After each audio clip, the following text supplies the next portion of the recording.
I always wanted to serve on a jury. I'm really super excited to be here, so I really appreciate you having me. I'm looking forward to it. Creating this whole trial, Daddy. I want to give a big shout out to the 13th Jury Podcast and Brandi. Yeah, I applaud you guys. Keep doing what you're doing. That every time you run into Phil Barber, you should reach for it. And then I just looked to the jury, and it's sort of like, look. I was in the eye of the storm, and you guys were watching the storm. Hey, if you're bored of work, come pop in and say, hey, we'll have some coffee. You are a ray of sunshine, and I love what you've done with your YouTube channel.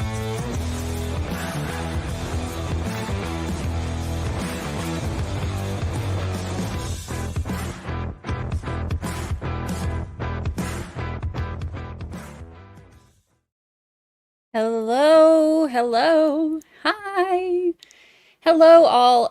Sorry for the last minute. I gave you no warning. But hopefully notifications are finally working, because I know they haven't been lately. But the video from the Sarah Boone hearing is available, and I wanted to watch it, so I figured we will all watch it together as a family. One big happy family. This is the first hearing. It's a motions hearing. And this is the first hearing that she's had since she became her own attorney. So we'll see how it goes. I haven't watched it yet. It came out about an hour ago, and I haven't watched it yet because I was going to watch it with y'all. So I don't know how it's going to be, but we are going to watch it together. But also, I didn't realize we were going to. So I gave you no warning.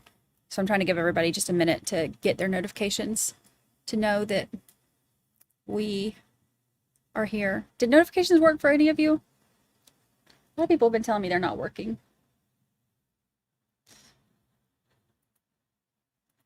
Maryland member for 15 whole months. 15 whole months. Love my home. We love you.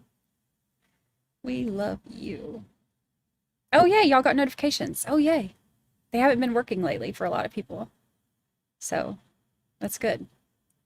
That's good. That's a good thing. Progress.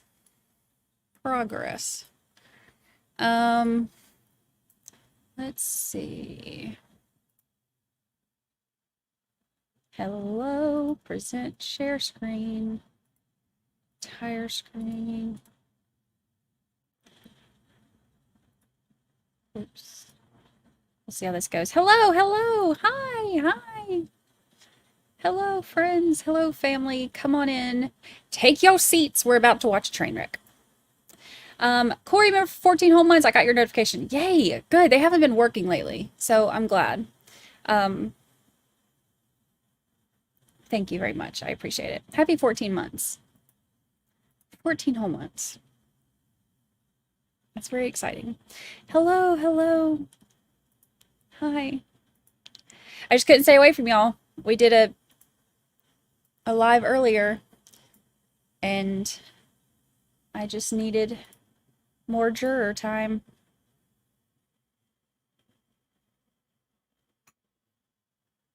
Hello. Hi. Good. I'm glad y'all got notifications. I'll get the word out eventually. So somebody said audio is horrible, but that's okay. We will make it work. Hello. Hi. I've missed y'all too. I know. There hasn't been a whole lot going on. It's like a dry spell. But you know what? I ain't complaining, because I kind of needed not a whole lot going on after the Karen Reed trial, at least for a little bit. Hello. Come on in, join the party. All right, we'll get going, and then anybody else that shows up, I was trying to give everybody a minute for their notifications to show up. Anybody else that shows up can speed trial it and watch with us. Okay, so this is a motions hearing. This is the first one. For those of you who don't know, if you're not familiar with Sarah Boone, in 2020, she allegedly locked her boyfriend in a suitcase, and she told police that she was playing hide and go seek with him, and said, oh yeah, I can remove the floating heart. Hold on. Said that they were playing hide and go seek, and she fell asleep. And when she woke up, he was dead. That's what she said. And then, video came out. All right, floating heart is gone.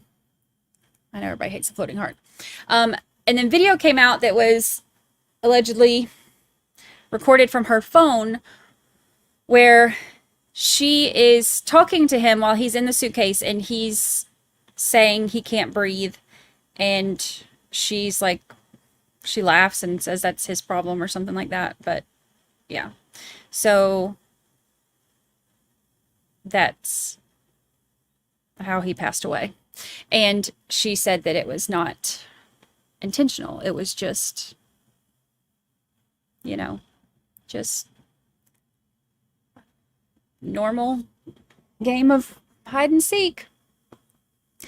She's gone through 8 lawyers, and after losing the 8th lawyer, she is now representing herself. So we are about to watch her first motions hearing with her as her own attorney. This is the one that is, it's in Florida. So y'all, I'm pretty sure I'm going to have to go to this one. I mean, how could you not go to this one, right?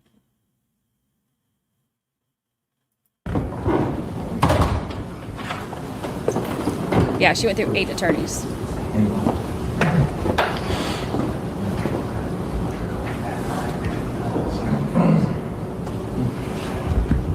That would not surprise me, actually.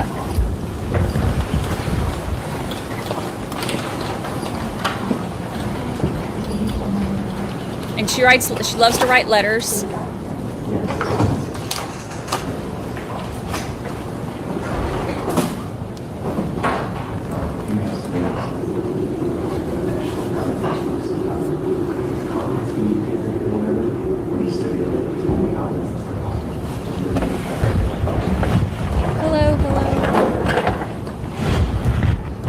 Yeah, he's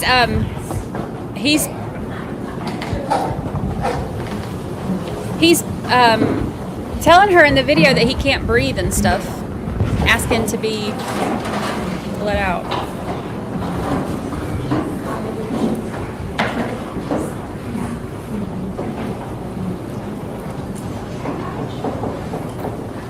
How's she gonna be her own attorney when she can't even take notes because of her whatever? Okay. Let's get... All right, we've got a couple of things that we're going to be addressing this morning. The first is the motions, Ms. Boone, that you had made reference the last time I saw you. The court has reviewed all of those motions. I've reviewed also JACS's reply, specifically their response to the motion seeking due process costs that was filed on July 30, 2024. State, have you had the opportunity to review all of Ms. Boone's motions? Yes, Your Honor. Okay, all right. Ma'am, I want to go through each one of them and hear from the state, from yourself, and from JACS. We're going to start first with the, y'all can be seated, you don't need to stand, thank you. The defendant's temporary motion for reservation of proposed costs to acquire investigator for defendant's defense and trial dated July 18, 2024, received July 29th. That request seeks to reserve any and all costs proposed to be incurred to acquire investigator. The defendant's temporary motion for reservation of proposed costs to acquire all witnesses for defendant's defense and trial dated July 18, 24, received July 29th, 2024, The request is to reserve any and all costs proposed to be incurred to acquire all witnesses for trial. And then defendant's temporary motion for depositions to be conducted per FRCP Rule 3.220 by defendant under pro se attorney title and position ordered by the judge in court, dated July 18th, 2024, and received July 29, 2024. I have reviewed all of those motions. All three motions reflect to be determined or TBD with regard to the investigator, witnesses, and deponents. The total amounts are to be determined. How to calculate is unknown. As to the depositions, the date are to be determined, and the amount of transcripts are unknown. Mr. Lake, I've reviewed your response. Do you have anything else to add, sir, with regard to those items, investigators, witnesses, or deponents? Not really, Your Honor. The only thing is if we can provide Ms. Boone a copy of our pro se packet that has information about, including model motions. We would be happy to send her a copy or to send your JA a copy that you could send to give to her. That might help her for purposes of future motions. But as far as these are concerned, I think our response pretty much outlines what our position was to each of those requests. Okay, thank you, sir. If you would be so kind to send that to Ms. Barrios, we will ensure that Ms. Boone gets a copy of it. State, do you have any position with regard to those three motions that the court just identified? No, Your Honor. Okay. All right, ma'am. So previously, Prison Break Investigations was already appointed to be your investigator. The JAC has no objection to authorizing $5,000 in costs for prison break and for $500 for obtaining case-related documents and materials on your behalf. So seeing as there's no objection, even though you were asking for a reservation, I'm going to go ahead and permit that cost to be incurred. With regard to the costs for witnesses and the depositions, you are requesting, as I identified earlier, just to reserve those costs. And as I had said earlier, the motions do not identify who the witnesses are or what the deponents are. So I'm going to deny those motions with prejudice, but that means you can refile them and we can readdress them when you file motions in the future addressing any of those items for ensuring witnesses being subpoenaed or appearing for your defense at trial, or for any persons that you may seek to depose. Because as of right now, I don't know who it is that you were seeking to depose based on your own motions. Do you understand the court's ruling as to those three motions, and do you have any questions, or do you want to add anything? I would like to add, please. Sure. With your delegated due date of July 22nd, for all of my pretrial motions to be submitted, I have yet to receive my discovery, so I was trying to beat that deadline or at least meet it. So I don't know what I'm supposed to ask for or who I'm supposed to ask for, and again, I have yet to receive my discovery, so I don't even know who it is I need. So I understand for those, so you're telling me at a later date once I have that information to revise them. I'm giving you the opportunity to refile them. Yes, ma'am. Thank you. With regard to the defendant's motion for reservation of proposed costs to With regard to defendant's motion for reservation of proposed costs to acquire expert witnesses for the defendant's defense in trial dated July 18th, 2024 and received July 29th, 2024. Mr. Lake, anything else to add other than what is identified in your response? No, Your Honor. Again, the issue here is, with the exception of the mental health expert that's already been approved, there would need to be much more specific motions for these costs. Ms. Boone needs to include essentially what we included in our response. And again, the model motions that we will be sending to will have that information. Without specific information, neither us nor the court can make an informed decision on whether the requests are appropriate. Okay. Ma'am, the motion fails to identify any specifics. It has to be determined for your expert witness or witnesses. It does not identify the type of the witnesses. It doesn't identify the amounts, and it's difficult for me to identify the particular showing of need, which is what's required for the appointment of that expert. So again, I'm going to give you the opportunity to refile in the future a motion pertaining to any specific experts, identifying the specificity that JACS has requested in their response. So at this point in time, that motion is denied without prejudice, and you'll have the opportunity to refile it. Lastly is the defendant's motion requesting immediate relief to the defendant by appointing effective standby counsel to aid and support in preparation of a criminal case for trial dated July 18, 2024 and received July 29, 2024. The request, ma'am, that you were seeking in that motion is to provide immediate relief to defendant by appointing effective standby counsel to aid and support in preparation of her criminal case for trial. State, do you have any position with regard to Ms. Boone's request for standby counsel? Oh, she wants standby counsel. No, Your Honor, other than what's already been placed on the record in the court's order. Okay. Mr. Lake, anything over and above what's in your response? Just briefly, Your Honor, the point we would make, Your Honor, is I think Ms. Boone misunderstands the role of standby counsel. Standby counsel is not co-counsel or assistant counsel to a defendant. Standby counsel is there for when, in the situation where a pro se defendant who is elected to represent herself decides at some point they want a lawyer, that allows the court to put a lawyer back into play at that point in time. In other words, it's a safety mechanism so that if a defendant who is decided to represent themselves decides at some point they do no longer want to represent themselves, the court has a lawyer already in place so that the progress is not delayed. It is not an assistant or a co-counsel. It is someone whose role is incenting not to get involved until the defendant says, I no longer want to represent myself.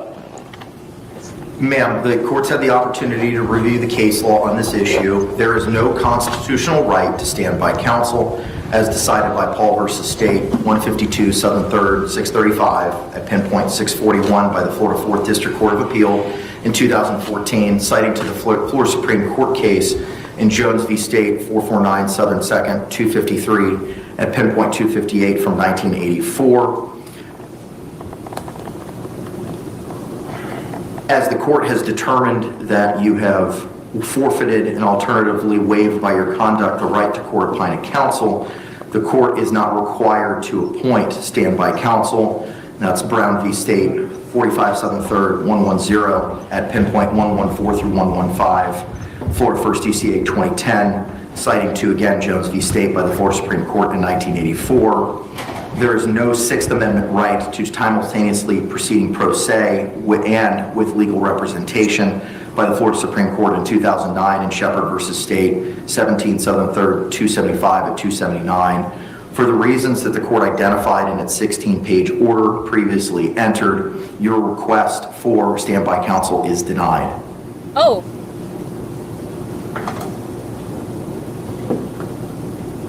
Do you have any other questions, ma'am, as to the court's rulings this morning?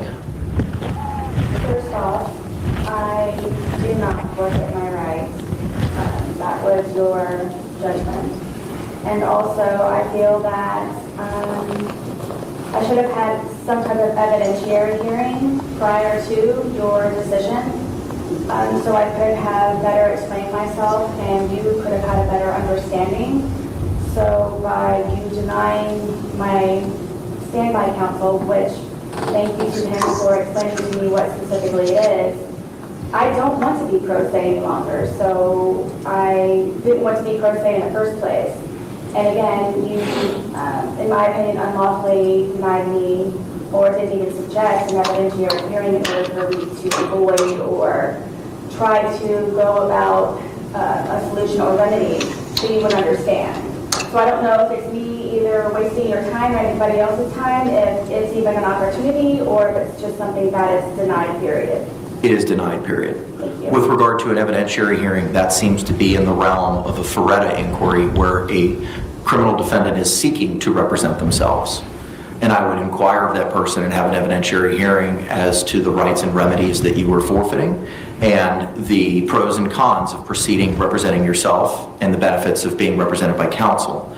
Due to the Florida case law that was provided in the 16-page order, no such evidentiary hearing is required. My understanding was the hearing, the Ferretta hearing, is in regards to competency as opposed to having an understanding before you take someone's rights away. Ferretta pertains to a criminal defendant's seeking to represent themselves.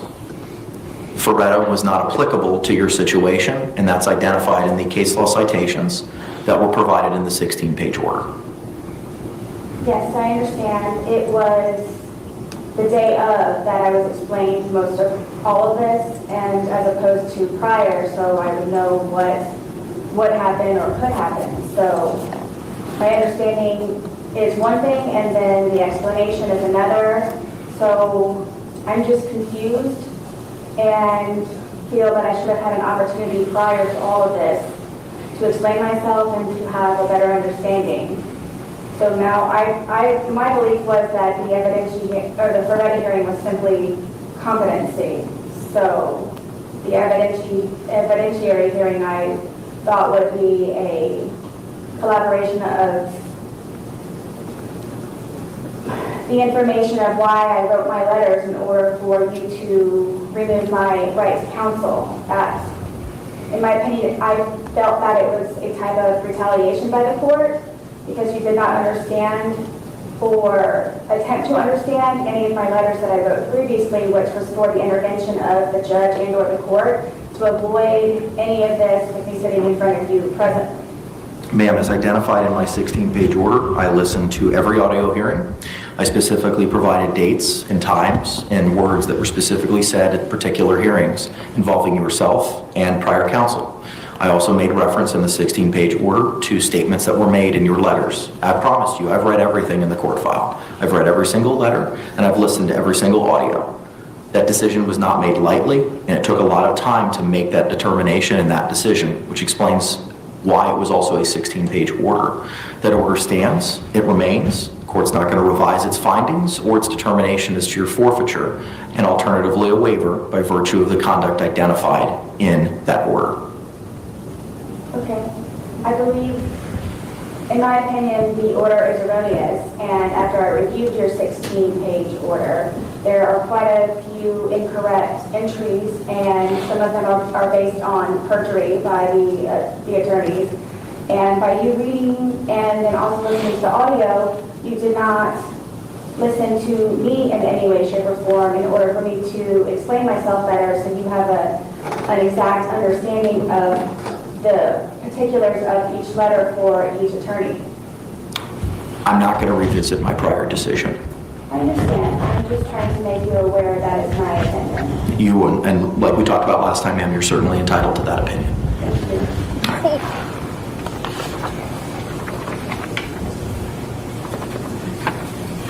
All right. My judicial assistant has been in contact with the representative from the Orange County Jail, Sergeant Donald Casey, who is on his way in order to facilitate the transfer of the USB drives from Prison Break Investigations. I do see that Mr. Lane is present. So as soon as he gets here, we'll be able to address that exchange. What we can do while we're waiting for that representative to appear is address some of the things that were identified in the notice of hearing for today, which is kind of a scheduling conference for when we might be setting up certain deadlines. As of right now, the trial is scheduled for October 7th. The trial will be extended from 2 weeks to 3 weeks. So the trial will take place on October 7th, October 14th, and the third week of October 21st. October 21st is not this division's normal trial week. However, the court has obtained coverage for that week so that should this trial proceed into a third week, we will not have to scramble in order to find coverage, and that we'll be able to efficiently proceed with any evidence or testimony on that third week on October 21. Pre-trial was scheduled for September 24th at 1:30. The court typically has its regular trial case managements on that Tuesday. Due to Ms. Boone representing herself and some of the complex issues that may be involved in this case, I'm inclined to change the date of the pretrial so that we might be able to have our own pretrial separate and apart from all the other cases that may be set for that same trial period. My thought would be to move it to, rather than the Tuesday the 24th, to Tuesday the 26th at 9 a.m. Is that a Thursday? Yes, sir. That's Thursday.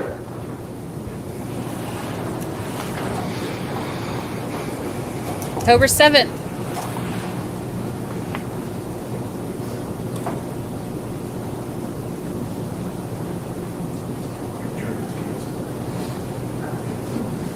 That's acceptable to the state. Ms. Boone, that would give you additional opportunity to prepare for trial as well. Are you amenable to changing that date to September 26th at 9 a.m.? So an additional 2 days? Correct. You would still have that time to prepare regardless if we had the hearing on September 24 or September 26th. I'm just moving it so that we don't have 50 or 60 other cases and I can focus more attention on your case specifically. Of course. Okay, all right, so pretrial will be rescheduled till September 26th at 9 a.m.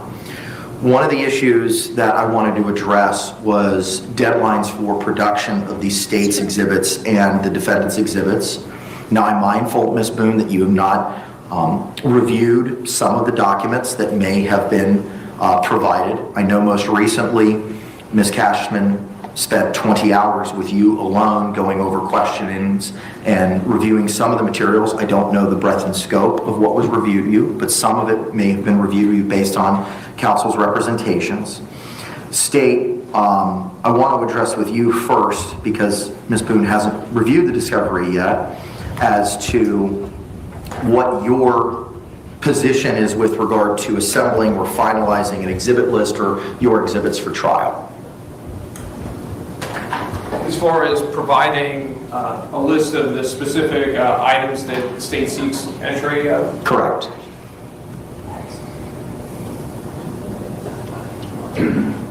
I do want it before pretrial. So let me just kind of lay the map for what the court's thinking. The court would have the state provide a exhibit list and a witness list by X date.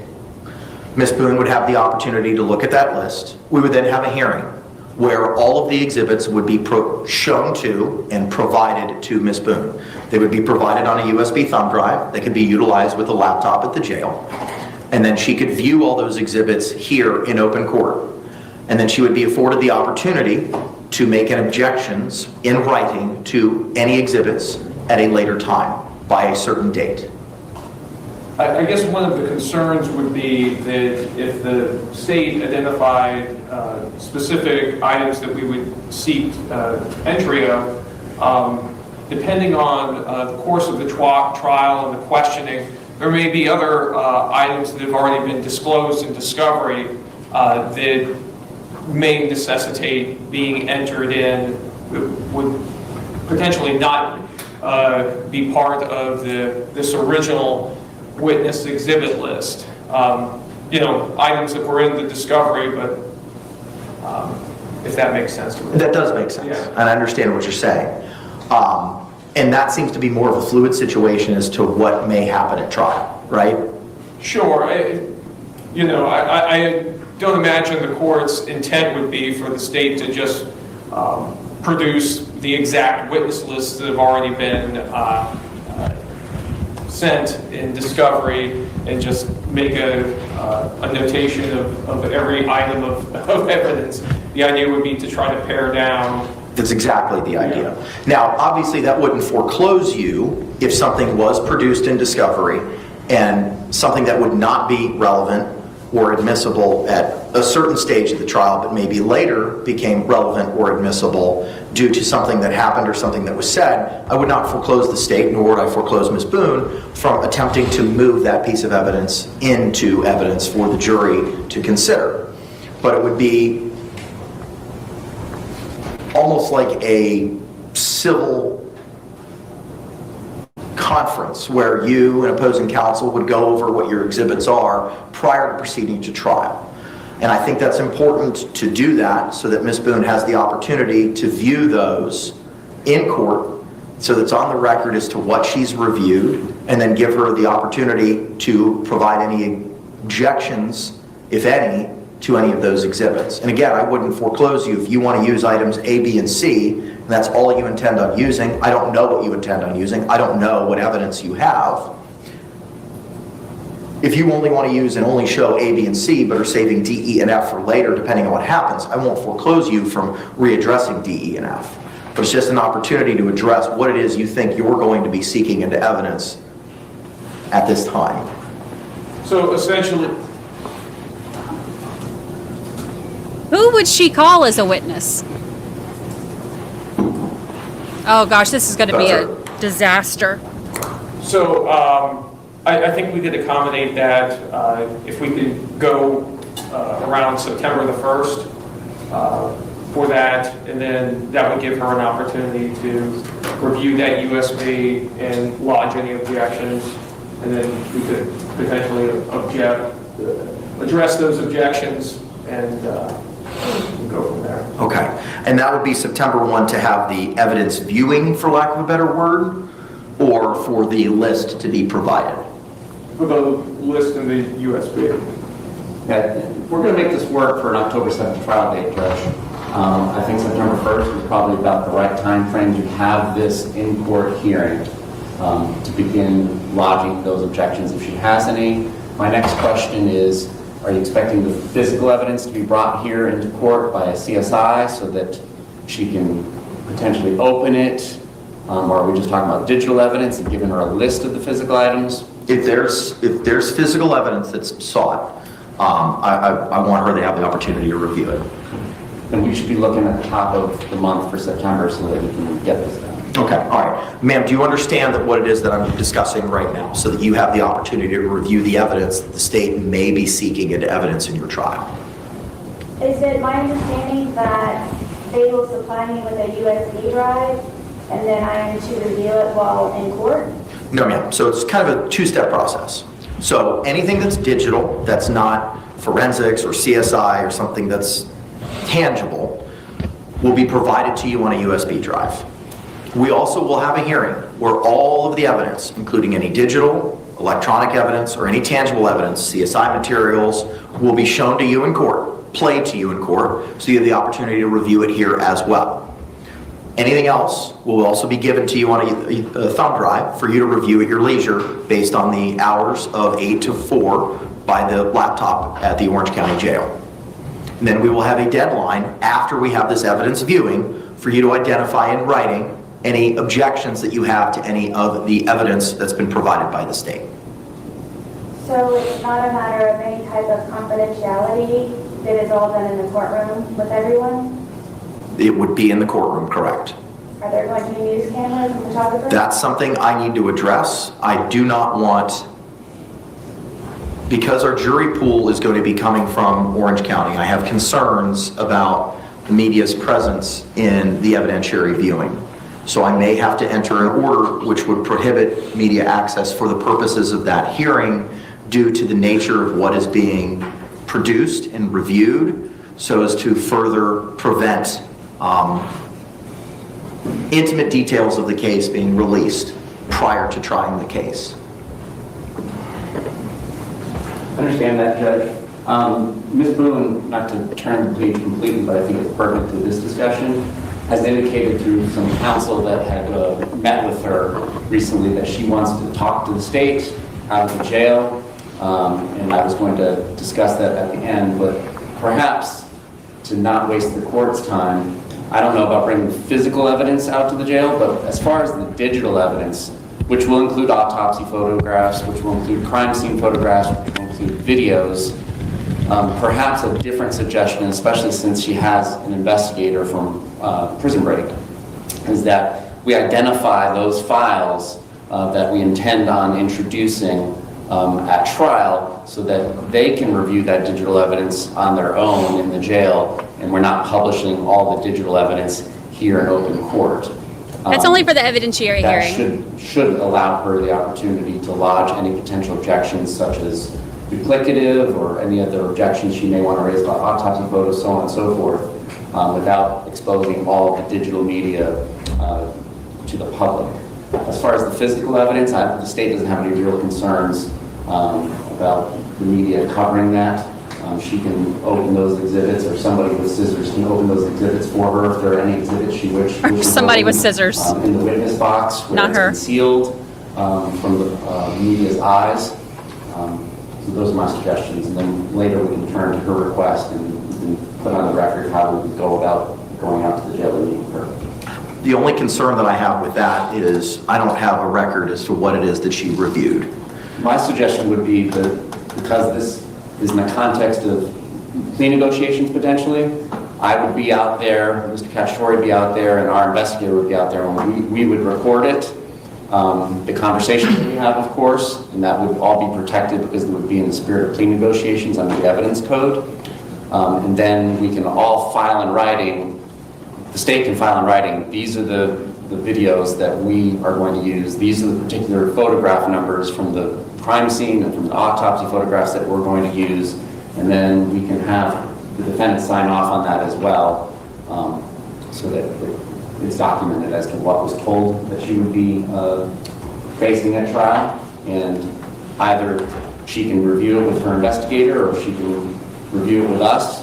Orlando. Being present, and then that way the digital evidence is now in the open. Okay. Ms. Boone, what are your thoughts on that? I'm a little lost. So it's an option of reviewing what the state has with my investigator and then be able to come with the objections and everything. That is correct. I'm unclear on having all of my evidence being in sealed bags and for me to be able to inspect them to be here in the courtroom. I don't know how the attorneys have done any of this prior, but I don't believe that it was in the courtroom. So I'm just trying to protect myself against the media. I'm not sure at this point what is even suppressible that is available on the internet. But at the same time, though, it is my understanding that I should have some right to privacy in reviewing the evidence. So I didn't know if my investigator and I are able to collaborate prior and view and then come to court with everything finalized and ready to those answers. I'm certainly going to give you an opportunity to meet with your investigator to address it. The question is just the method of how to do it. The state's proposal is digital. They would meet with you, identify specifically digitally what videos, what photographs they intend on utilizing, and anything that may be physical, CSI, etc., would be addressed here in open court. And just so the court and the defendant understands how physical evidence viewing would operate normally, the defense attorney and or her or his investigator would come out either to the sheriff's office or OPD's evidence center, whichever agency, and they come and view it, but it's done in the presence of the state, it's done in presence of law enforcement, it's done in presence of the CSI for the chain of custody. So attorneys don't get privacy when they're reviewing the physical evidence either. So that wouldn't really be any different than if she's doing it in the witness stand or wherever we deem suitable in the courtroom. I think that's the most appropriate way to have the opportunity, ma'am, to review the evidence. I can't release that evidence to Mr. Lane to bring to the jail for your review because of the chain of custody issues concerning some of the physical evidence. So CSI would have to be here just like an evidence viewing at the sheriff's office or elsewhere where counsel just identified. And I cannot bring you anywhere else other than here, and I can't release you to anywhere else. So I think the only solution that we have is to have the evidence viewing here with regard to any of the physical evidence. Why is it that it cannot be transported anywhere other than here? Because I cannot make a record anywhere else of what you saw or what was reviewed. The only opportunity for me to make that record is here in court. What did prior attorneys do? That was already identified by the state. I know I'm trying to keep up with everything. What was the answer, please? So an attorney who's doing an evidence view would come out to the law enforcement agency's evidence warehouse, for lack of a better term, and then in the presence of the state attorney, the CSI, and the lead detective, they look at the package, and if they deem any particular package worthy of opening and examining, they can do that. We can have the CSI bring butcher paper here so that any particular item can be opened, put on fresh butcher paper, and then changed out between exhibits so that there's no contamination. And then you can examine it. If Mr. Lane or any other representative from his organization is here, he will have the opportunity to photograph those exhibits once taken out of the packages. And that's essentially how an evidence viewing is conducted. Thank you. You're welcome. And again, please, would the media be involved in that? That's a conversation that I need to see if I can exclude them from participation or viewing that proceeding. There are rights where the media has to view proceedings in court, but due to the sensitive nature of what may be being discussed or viewed, I need to see if I can prevent media access. So without doing a little bit more further dive or research in that, I don't know if I can make that call at this time. Yes, I have not heard of a case where the evidentiary hearing has been televised. So He has not heard of a case that... if you could please look into that, because I disagree with the media being involved in that. I understand your position, and again, for the reasons that I stated earlier, I'm trying to prohibit as much as I can from dissemination to the public, especially some of the exhibits that the state may be seeking to utilize. We are going to go ahead and set the evidence hearing. The first is Sunday. September the 1st is a Sunday, and that is Labor Day. The court would be setting a hearing for Tuesday, the 3rd at 9 a.m. to have the physical examination here in court. At that time, if the USB drive or the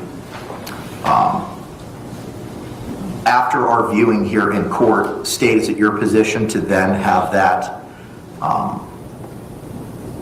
meeting with Ms. Boone and her investigator and your investigator under the plea negotiations or settlement discussions auspices to review all of the digital and identify what it is specifically? We are happy to defer to the defendant's wishes on that. And I wanted to have that discussion. It seems like we're turning that discussion. So I'll leave it in Ms. Boone's court. My indication from one of the attorneys that she had discussed things with said that she wanted to have a conversation with us. And so I'm offering that up. In the past, with female defendants at the Orange County Jail, there are classrooms, or at least one classroom there, where we could arrange to meet. It would be a big enough room for 4 or 5 of us that would need to be there. And then we can discuss that, whatever it is she wants to discuss, and it would be recorded. And again, those portions of the conversation that are about plea negotiations and the evidence and whatnot in the trial, I believe under the evidence code would not be admissible to be used against her. And I can leave it to her when she wants that to happen. We can make arrangements to try and accommodate that. It should not take us very long at this point, given the age of this case, to select and identify which digital evidence exhibits we're going to use. It's simply a matter of getting rid of duplicative and irrelevant photographs from the scene and the autopsy. And I believe the videos won't be too hard to decide which ones to use. I don't know that there's a whole lot of other digital evidence. Okay. All right, ma'am, do you have a thought on when you would like this viewing to take place at one of the classrooms at the Orange County Jail under the He should have taken a plea. Identified by the state?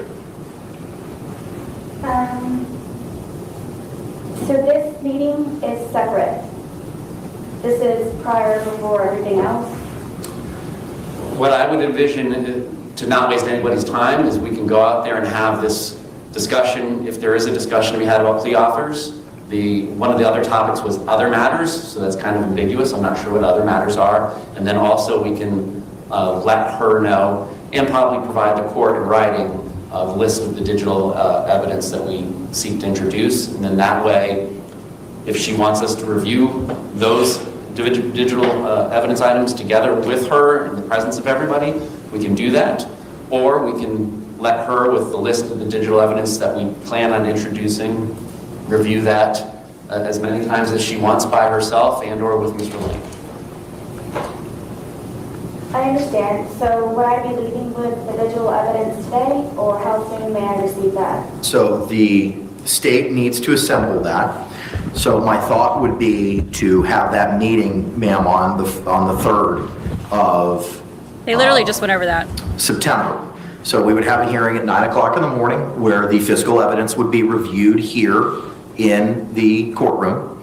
As soon as that evidence was finalized and reviewed, the state with their investigator, yourself with your investigator, would then meet that afternoon at the Orange County Jail to address, as the state has identified or spoken about, any settlement negotiations, plea offers, and under the other category to address what the digital exhibits are. They would provide you those on a USB drive, and they would identify for them specifically what it is that they are seeking for you to review at that point in time and have the ability to review it afterwards. We're happy to do that beforehand, and I just want clarification. By providing her the USB with all the narrowed down exhibits out of discovery, are we providing it to Mr. Lane? How are we physically? It would have to be provided to Mr. Lane, who would then have to provide it to a member of the staff at the jail, the names of which I have from the captain at the jail as to what persons are involved in the laptop process. And then once that's done, I would require Mr. Lane to identify with a filing in the court, probably in the form of an affidavit, as to when, where, and how the USB drive was received by him, and when, where, how, and to whom it was delivered. Thank you. Your Honor, I feel uncomfortable with you all supplying my evidence to the jail. So I don't know if there's a way that, I don't know if you are aware, but my jail phone calls have been released, and there's a lot of things that have been released from the jail. So I don't know, I do not feel protected by you all handing it to the jail. I know that Mr. Lane and I previously have worked on the laptop with USB drives that he has furnished himself from bringing in from the outside. So I didn't know, and I would feel more comfortable if there was a process or a procedure. I don't know who your names are from the jail. I do know the captain, whom I spoke to the other day regarding my laptop. But I would very much... Who was that, ma'am? I'm sorry? Who was that? For which? The captain that you spoke to. Who was it? D. Giovanni. Okay. There's multiple sergeants involved, and I did meet the gentleman who was supposed to be here today to pick up the USB drives. So I don't feel comfortable, please, with providing the USB drive of my evidence with things that have been leaked or released from the jail. So if there's a possibility, please, I would like for my investigator to have that and bring it with me prior. If I understand the jail's protocol, which I read to you at our last hearing, the jail will keep custody of the USB drives and release them with the laptop as well. So I don't know how I can bypass that process that they've created, because the USB drives and the laptop, when it's checked out by you and when it's returned by you, is all going to be logged in their IMS system. Right, it's simply a laptop. It's a very basic laptop where anyone affiliated with my case has any type of digital evidence they bring in with them from the outside.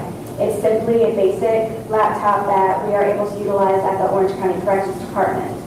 That's how we have done that prior. So I don't know what it is different, and I don't know the jail protocol because no one's included me. You were provided a copy of it through the court filing, and I read it to you at the last hearing. Your understanding is different than my understanding because my contacts from the jail are telling me something different. Who? What are their names? There's multiple sergeants. What are their names?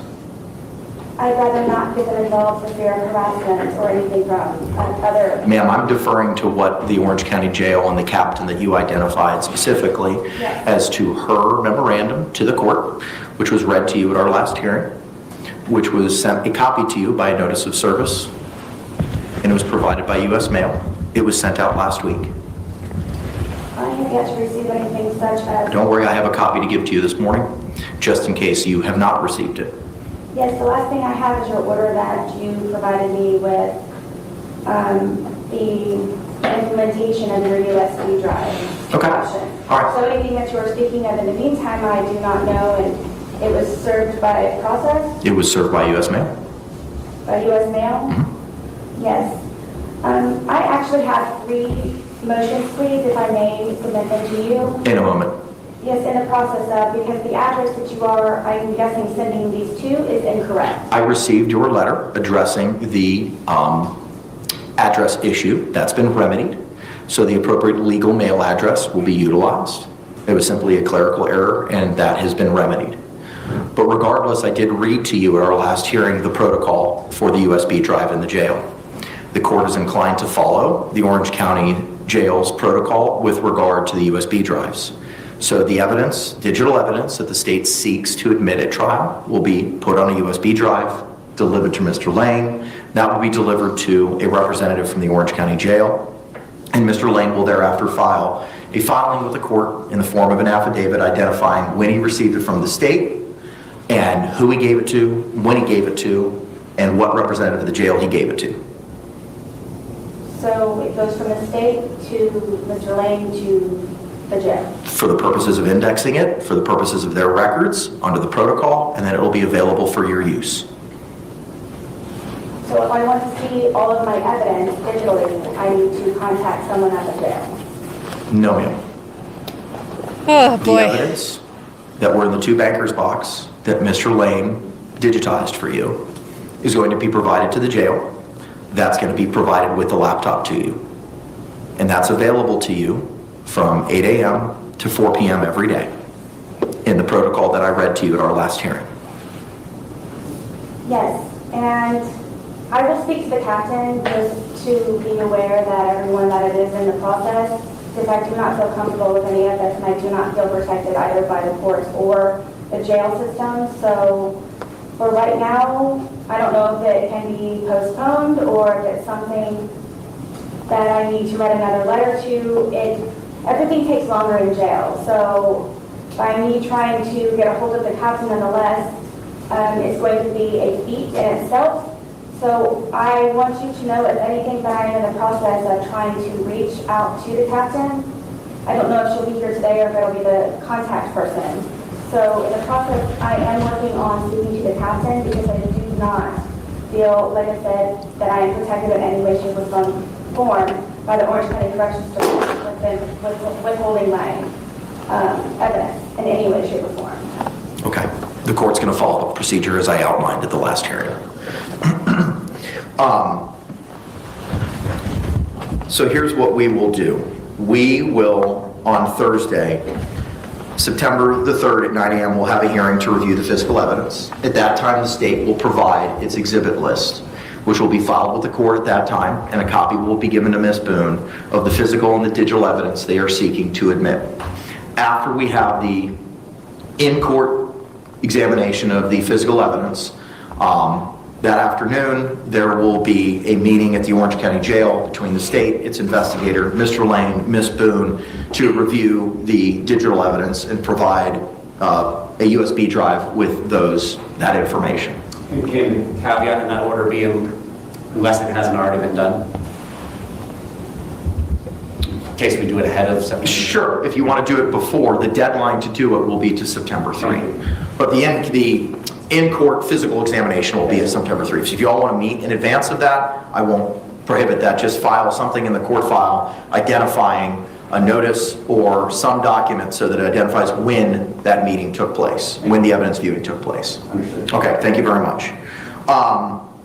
Ma'am, after we've had this hearing on September 3, and that being the deadline for the digital evidence and the viewing of the physical evidence, the court would then like to set a deadline for when you would provide your objections to the state's exhibits.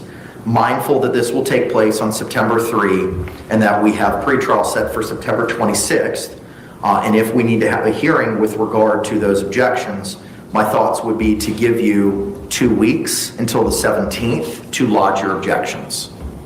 And those would need to be provided in writing by the 17th. So that if there are objections and if we need to have a hearing on them, that hearing can be held when we have our pretrial on the 26th. That would give the state ample opportunity to prepare for any of the objections that you have. Forgive me, and thank you for your patience, everyone. So on September 3rd, I will be viewing the digital and physical evidence here in the courtroom. Correct. And then later that afternoon, I would be meeting with the state and my investigator. If they don't meet with you prior to that date. The deadline for the state's investigator, your investigator and yourself to meet to review the digital evidence would be no later than the close of business on September 3. I've outlined for when I would like it done, but if the state wants to meet you in advance of that date, they can do so. Yes, please. If I may ask, please, what is your name, sir? William J.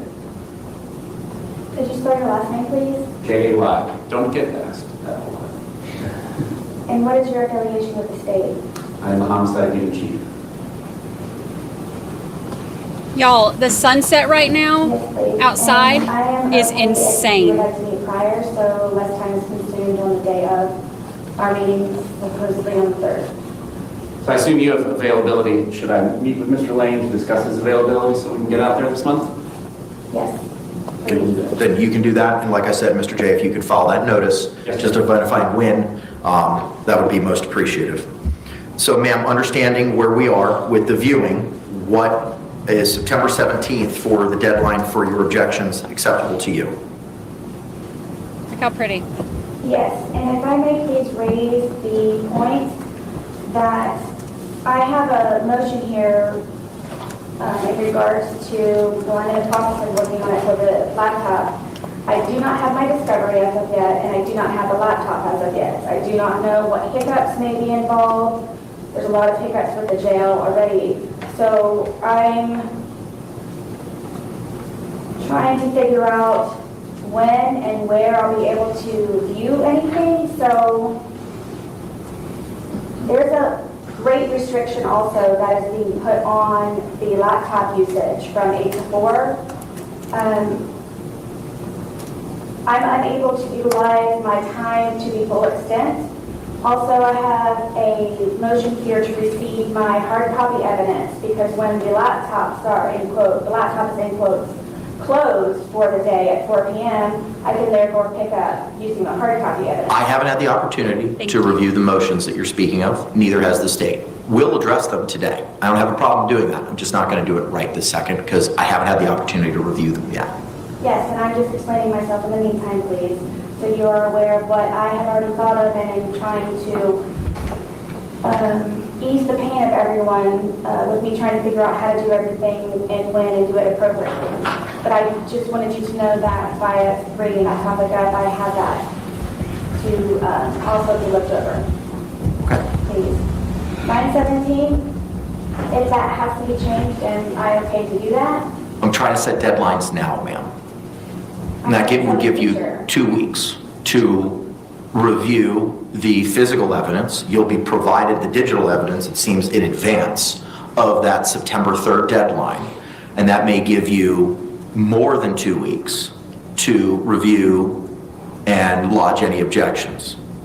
This is just for the evidence? Correct.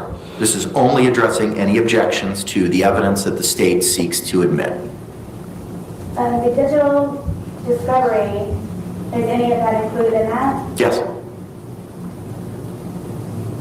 Okay. I am very weary to make any type of deadline. Well, we're setting them today. I understand.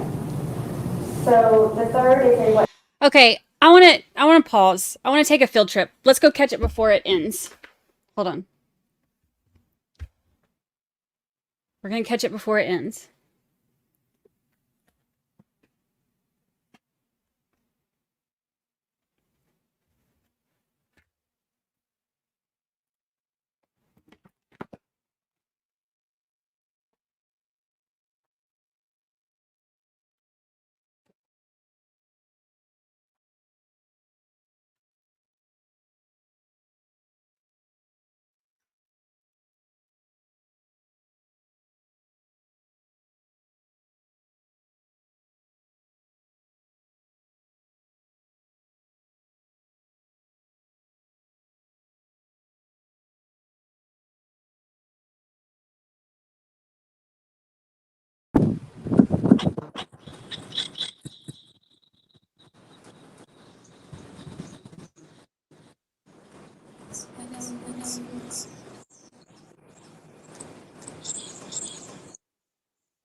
Okay. I think I gotta do it this way.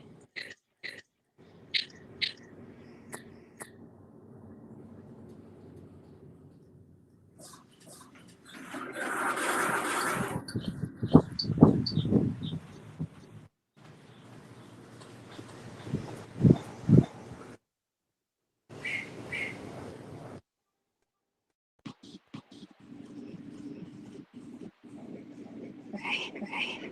Is it still echoing? Yes.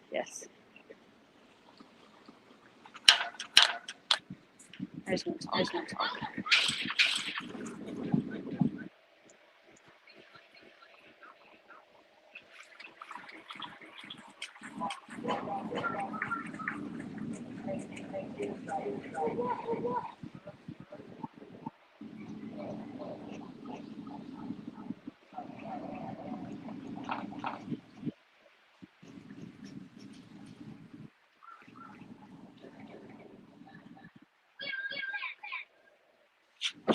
Please.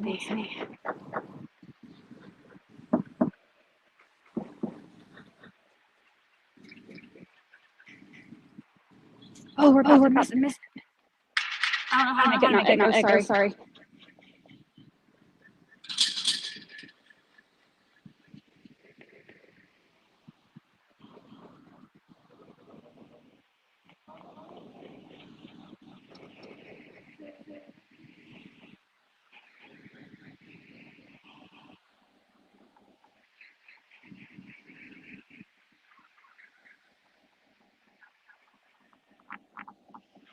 I'm trying not to talk because I don't know why it echoes.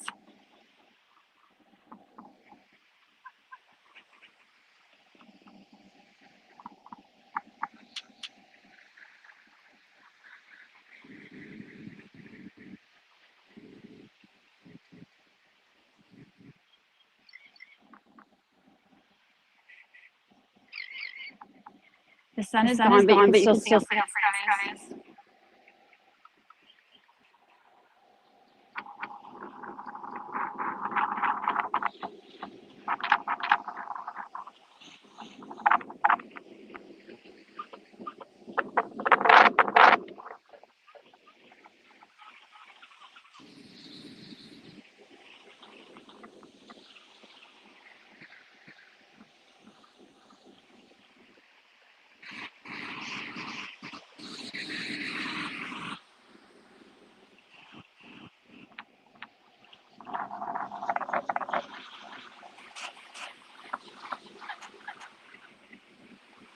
Okay. Can you see that?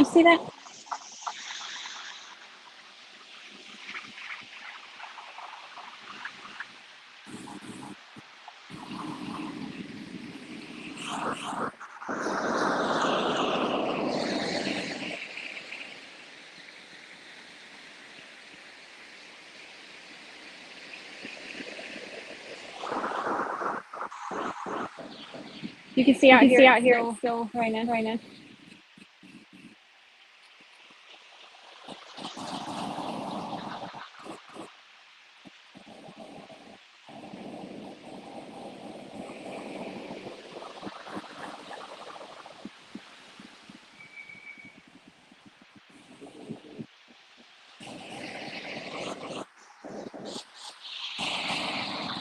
See the rain?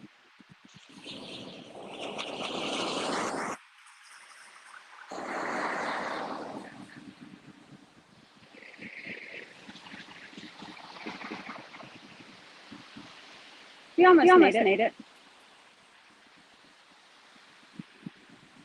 You got to see the very tip of the sun going down.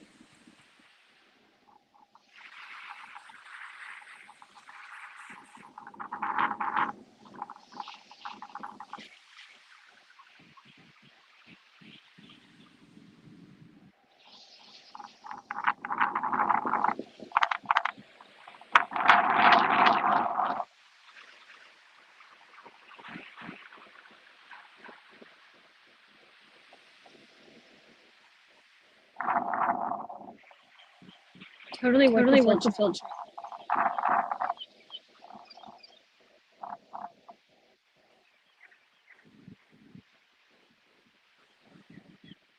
There's a pillow.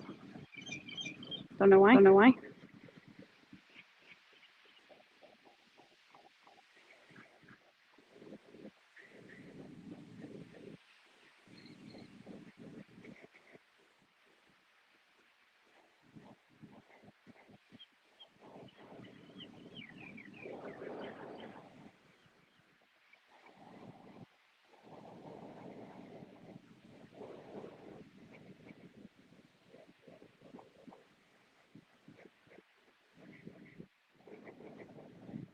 Trudging through the white sand.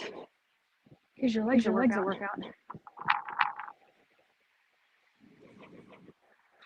Okay. My shoes.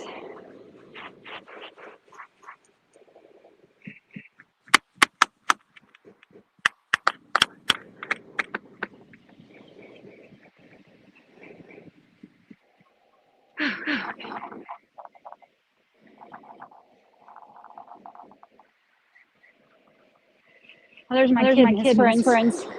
He's gonna be mad if I say hi. Hi.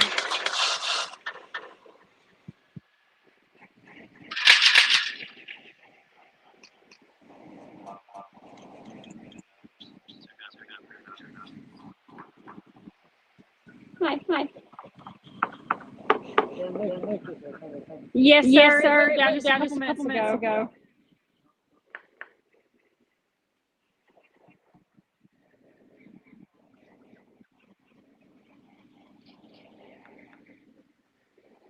My kid is there on top of the shack with his friends.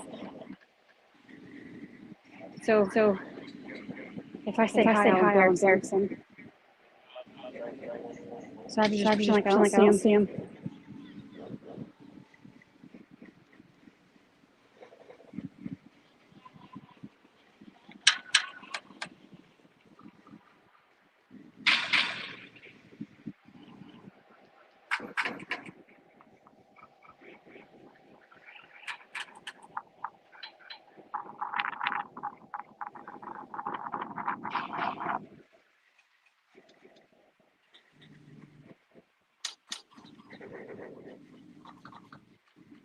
Okay. Back on the elevator.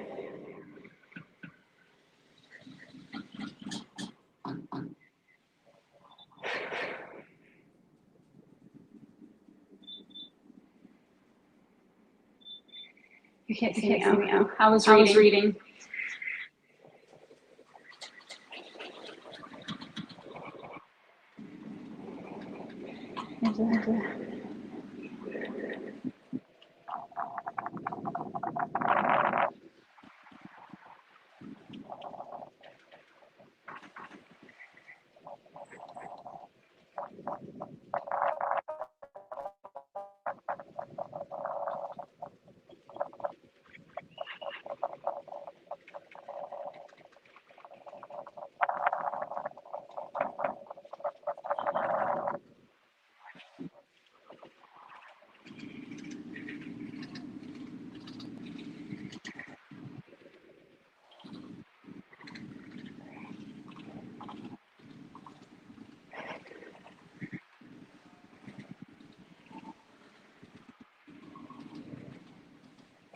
Okay. Hi, Lucy.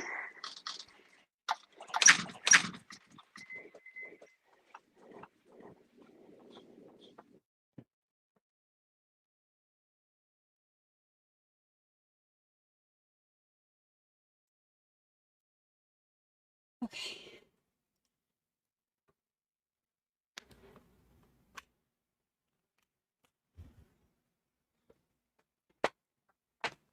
Turning this one off. Now I'm sweaty.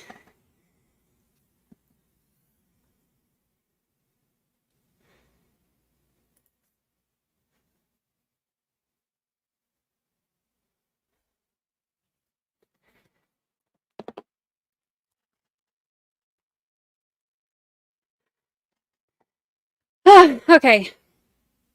Sweaty and out of breath, but we made it to see a little bit of it, so it was worth it.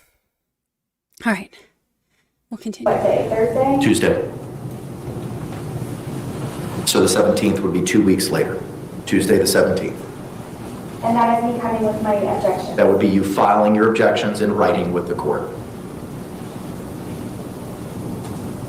And to the extent we would need to have a hearing on those objections, we would have them when the pretrial or trial case management conference is set at 9 a.m. the following Thursday, the 26th of September. I'm sorry, what is on the 26th? That's when we're having our pretrial or trial case management to address any last minute issues regarding trial.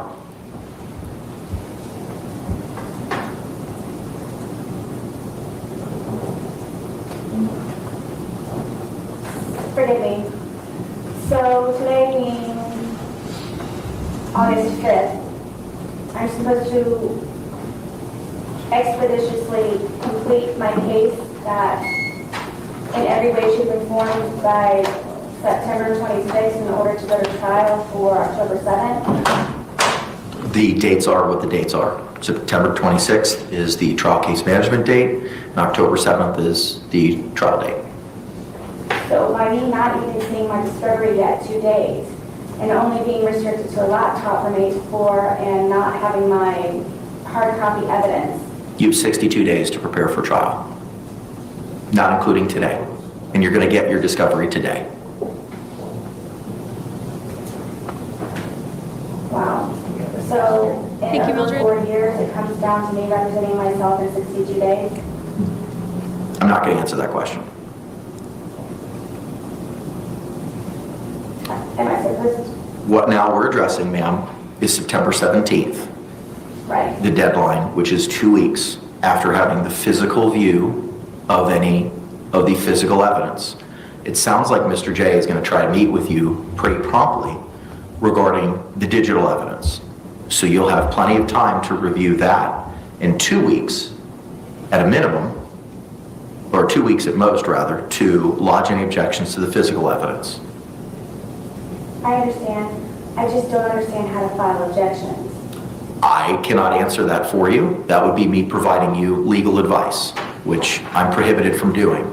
All I can tell you is that if you have objections to any of the exhibits that the state may seek to move into evidence, you will have to lodge those objections by the close of business on September 17th. And those objections will have to be in writing.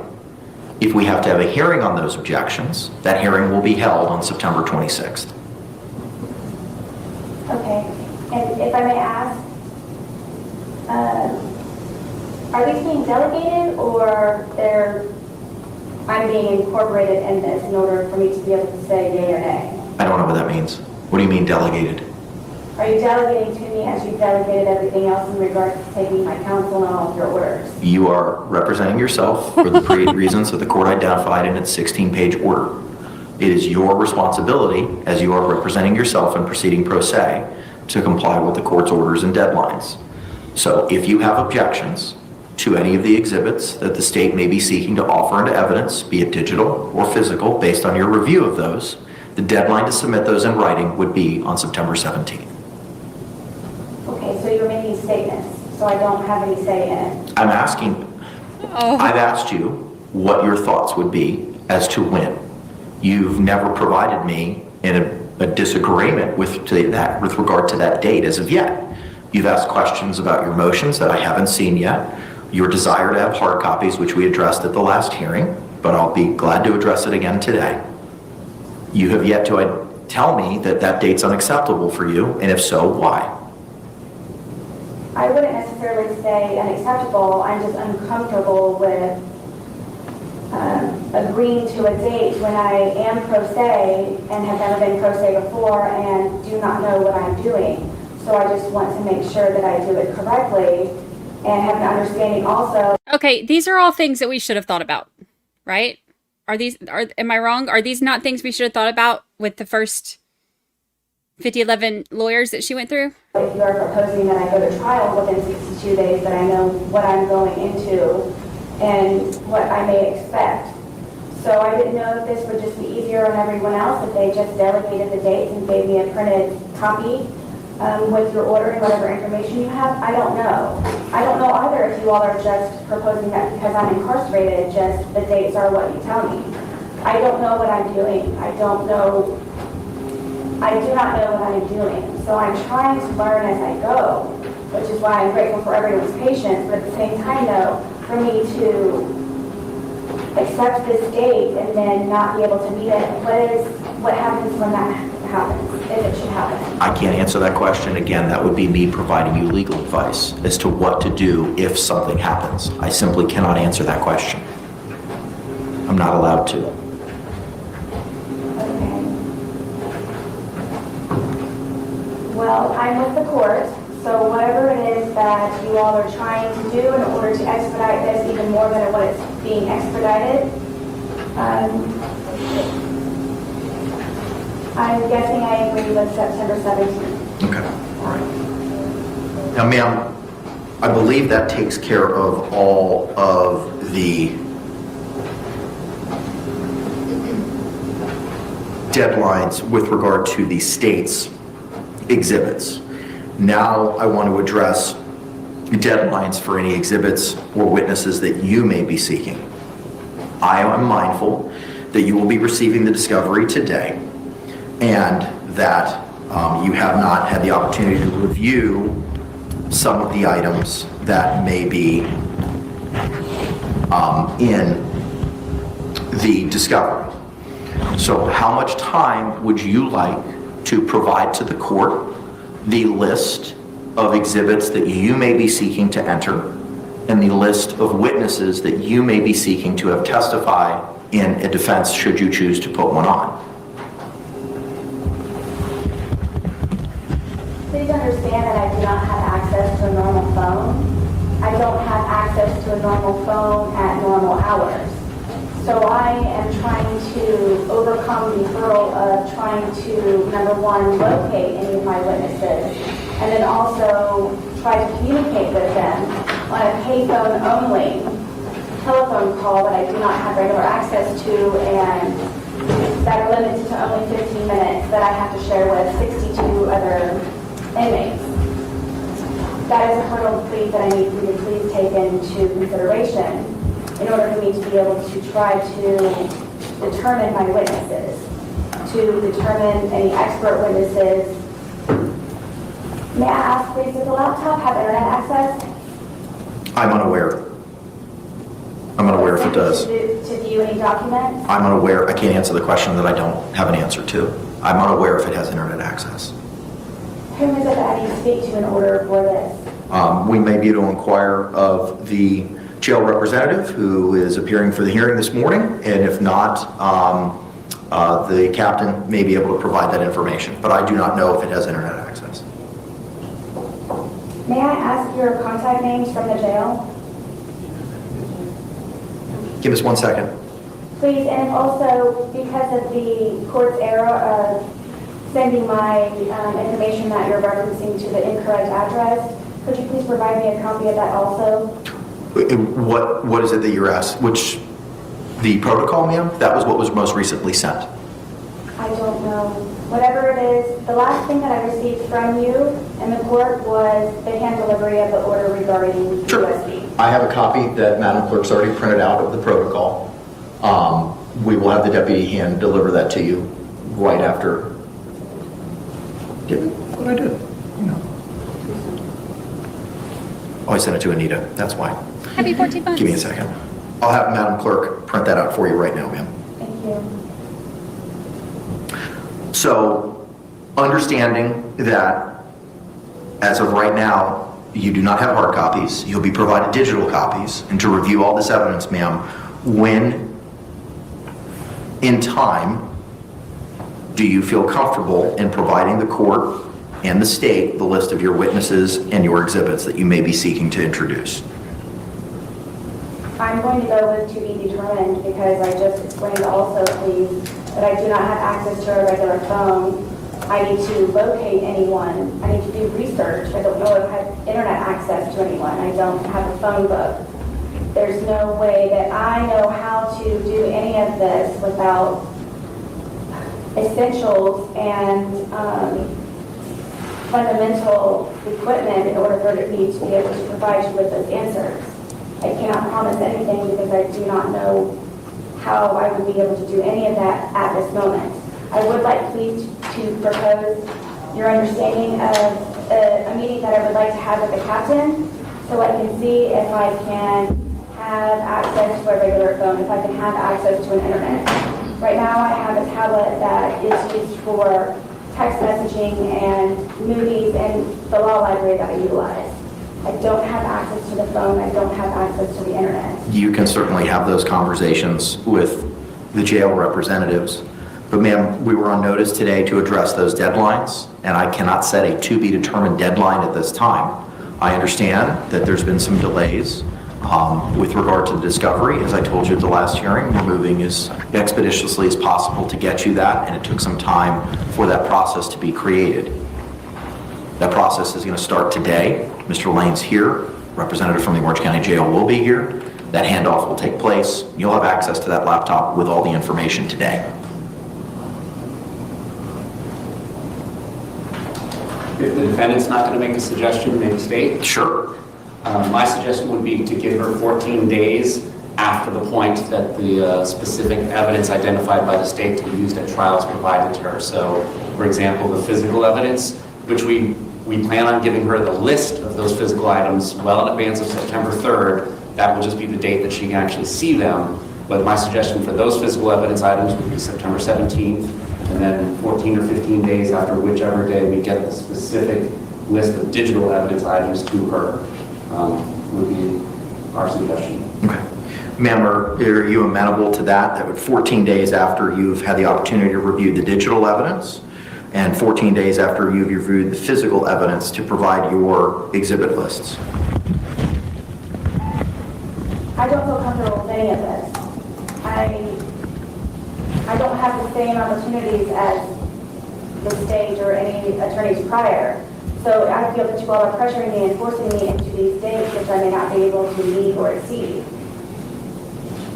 Can I add that obviously either side, if there's good cause for why a deadline wasn't met, if something comes up, then we're not prohibited either side from complying with the rules of discovery afterwards. But there would just need to be a cause shown at that point. Do you understand that, ma'am? I do. That I'm setting these dates for now, and if either party can establish good cause why these dates should be moved. Yes, and that is why I'm trying to make everyone aware prior to all of this to understand my circumstances by being incarcerated and not having access to a phone, not having access to the internet, and not having access to many more other, like I said, basics, fundamental basics, which is why I'm making you all aware now, so you are aware that when the time comes, should it, why for good cause, I'm stating my good causes now, if not, there are additional at that time. Ma'am, as of right now, the court is inclined to agree with the state's suggestion that 14 days after viewing the digital evidence, which will take place no later than September 3rd, sounds like it'll take place way in advance of that, you are to provide in writing your list of exhibits that you want to attempt to move into evidence. 14 days after viewing the physical evidence on September 3rd, you are to provide in writing the list of any exhibits that may be physical that you intend to enter into evidence. Those dates can be extended for good cause that may be shown. State, would you like the opportunity to review those exhibits similar to an evidence viewing that we're having with Ms. Boone reviewing the state's exhibits? Would you like a similar opportunity to review any of her exhibits? If the defense has any physical evidence to place in evidence, I can make those arrangements with Ms. Boone. Okay, all right. I will set a deadline for the review of September 26th. Thank you.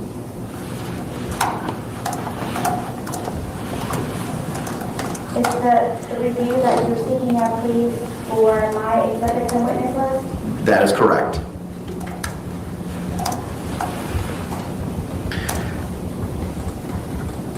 I would also propose a similar date of September 17th for any of the witness lists for the defense.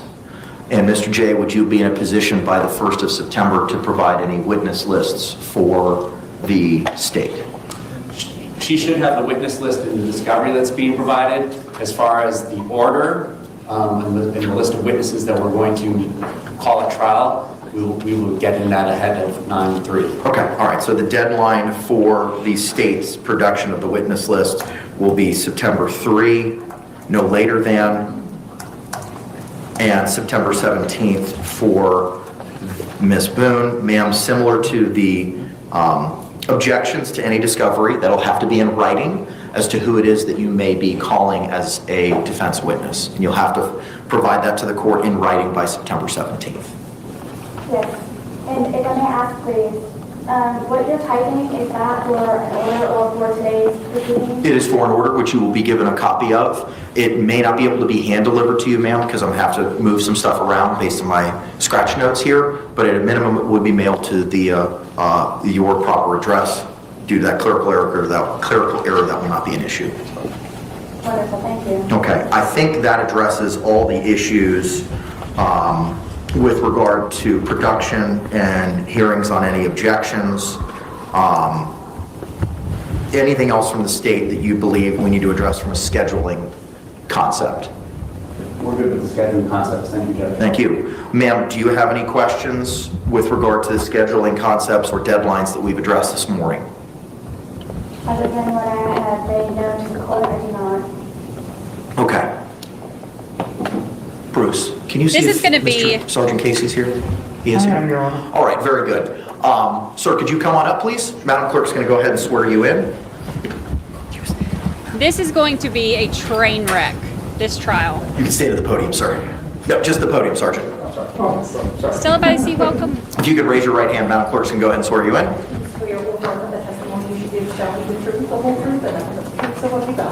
All right, sir, good morning. Could you state your name for the record?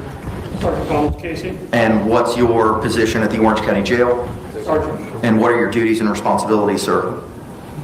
I'm over transportation, downtown court holding, BRC courts, medical security, and the juvenile assessment center. Okay. Are you aware of the protocol that Captain DiGiovanni created with regard to Ms. Boone's use of the laptop? I am. Okay, all right. Have you had the opportunity to review that protocol? I have. Okay. Mr. Lane, can you come on up here, please, sir?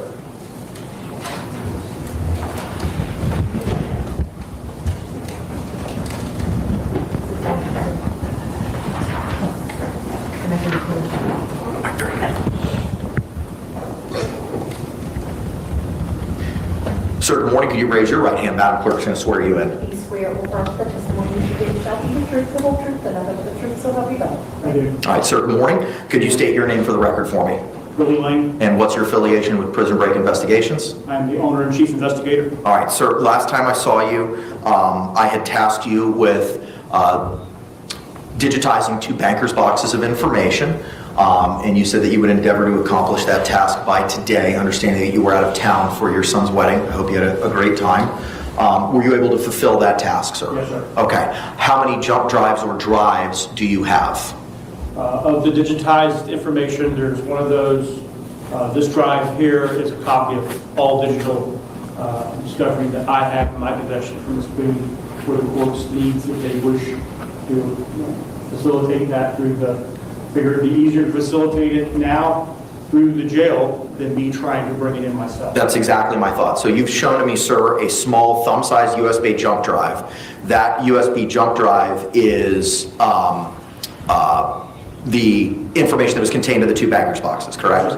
And the other jump drive that was the larger of the 2, that jump drive is any digital information that you've had previously by virtue of being the investigator. Yes, sir. Okay, all right, the record's going to reflect that information is going to be hand-delivered by Mr. Lane to Sergeant Casey. So Sergeant Casey, if you could please take custody of those 2 thumb drives.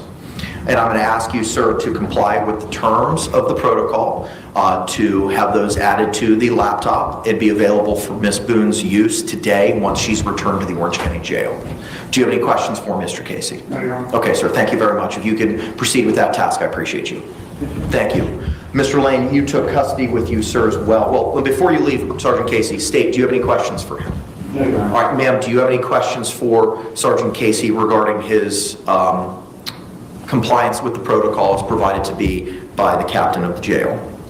Mr. Casey, could you please make note to Captain Giovanni that if she has time at some point, as soon as possible, to please sit down with me for about a half an hour to go over quite a few things that I need to have resolved. I'll inform her. Please, in regards to the laptop. Okay. Thank you. Thank you very much, sir. Mr. Lane, when we were last here, you also had 2 banker's boxes. Did you bring those back with you, sir? Yes, sir. Okay, could you bring those back up? Y'all, I can't. I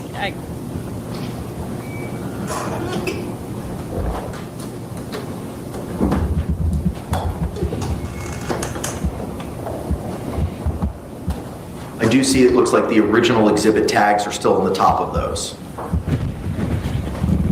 Mr. Lane, did you complete and copy everything that was in both of those boxes? Yes, sir. Okay, I'm going to have Madam Clerk take possession of what was pre-marked as A and B for the purposes of the June 28th hearing, and we'll hold those into evidence. Do you have any questions, Mr. J, for the investigator with regard to his task? No, Your Honor, thank you. All right, ma'am, do you have any questions with regard to your investigator regarding his completion of the digitization process? And my only question is, Mr. Lane, do you know when you would be coming to meet with me at the jail? It's going to be my intent to try to get out there at the end of the week or the beginning of next week. Thank you. come back. I don't feel comfortable signing your invoice. I think Ms. Boone would have to sign it. Okay, that's fine. Okay. Is it okay if I... Hand it to the deputy. Deputy will have her sign it, and then you can take it. Mr. Lake, is that acceptable, sir? Counselor, you're muted. Yes, that would be acceptable, yeah, if Mr. Lane, and Your Honor, in light of this, maybe it might be more appropriate for the court to go up to $10,000 for the investigator, because it sounds like he's already done a lot of work, so it might make more sense instead of having to come back later. Would that change the original, the 5,500, or just we would increasing 5,000 to 10,000? 5,000 to 10,000, I think would make sense, Your Honor, just because it sounds like that we may, based on what's already been done, and Mr. Lane may have more to say about that, but based on what he's already done, I suspect he's probably used a large chunk of that 5,000 just doing this one task. One thing I would like to add, Your Honor. Yes, sir. In lieu of having to come back and file another motion, is if JAC would agree to travel expenses since I'm out of county. If not, I can get that in some type of form of a writing and get it to you or to the JAC if that's acceptable. Mr. Lake? Your Honor, we'd have no problem with the court authorizing, say, $1,000 for travel expenses as well. All right, fine. So we'll increase it from 5,000 to 10,000 for investigative costs, and for travel-related expenses, 500 to 1,000. Mr. Lake, are you going to need an order for the court file with regard to those?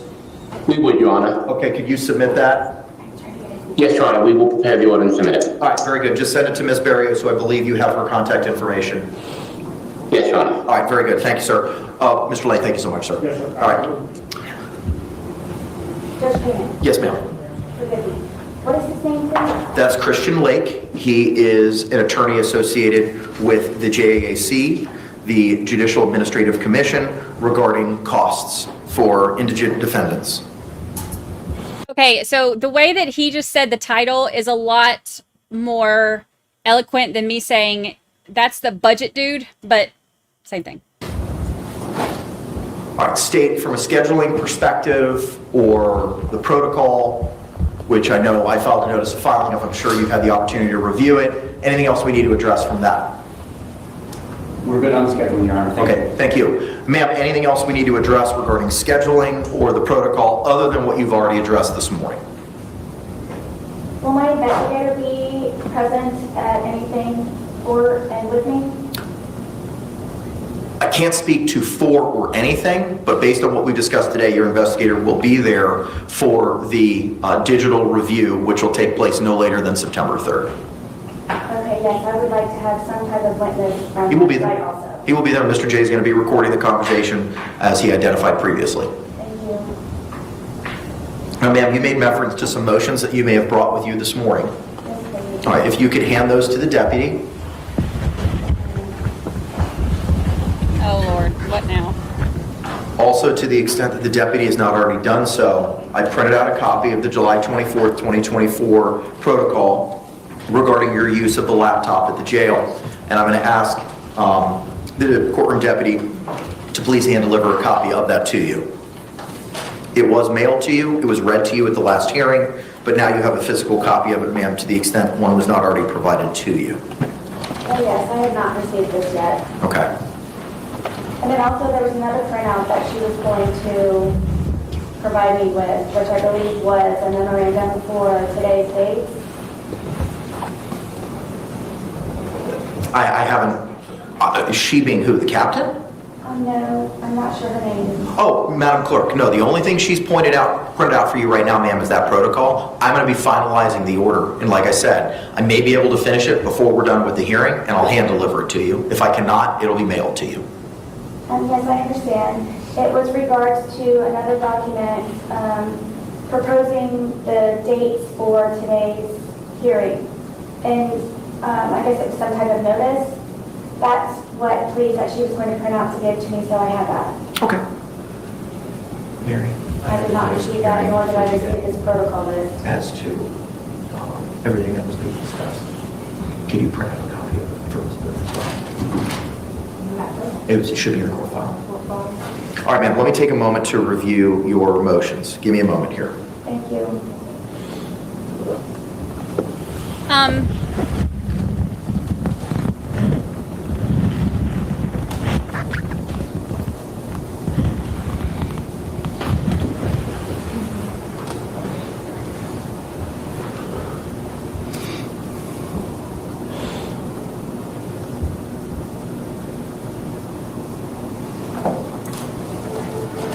Here, I can skip through while he's just reading it. Isn't the brothers that killed their dad, isn't their trial coming up in Iowa? Well, ma'am, with regard to one of your motions, the motion for defendant's immediate address correction, as identified earlier, there was a clerical error using the general P.O. box as opposed to legal mail. That's been remedied. So I'm going to go ahead and grant that motion. As that's already been remedied, but I don't have a problem granting your motion for the correct address for any legal mail.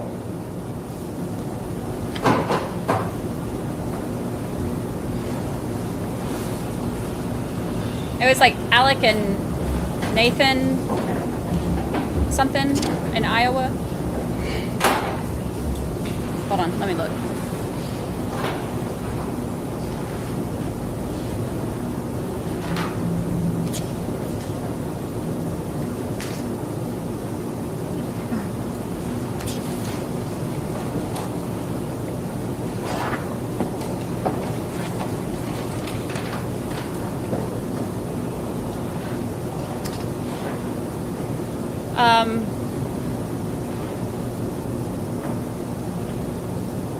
Oh yeah, Dennis Jones is the victim's name, and his sons were Alec and Nathan.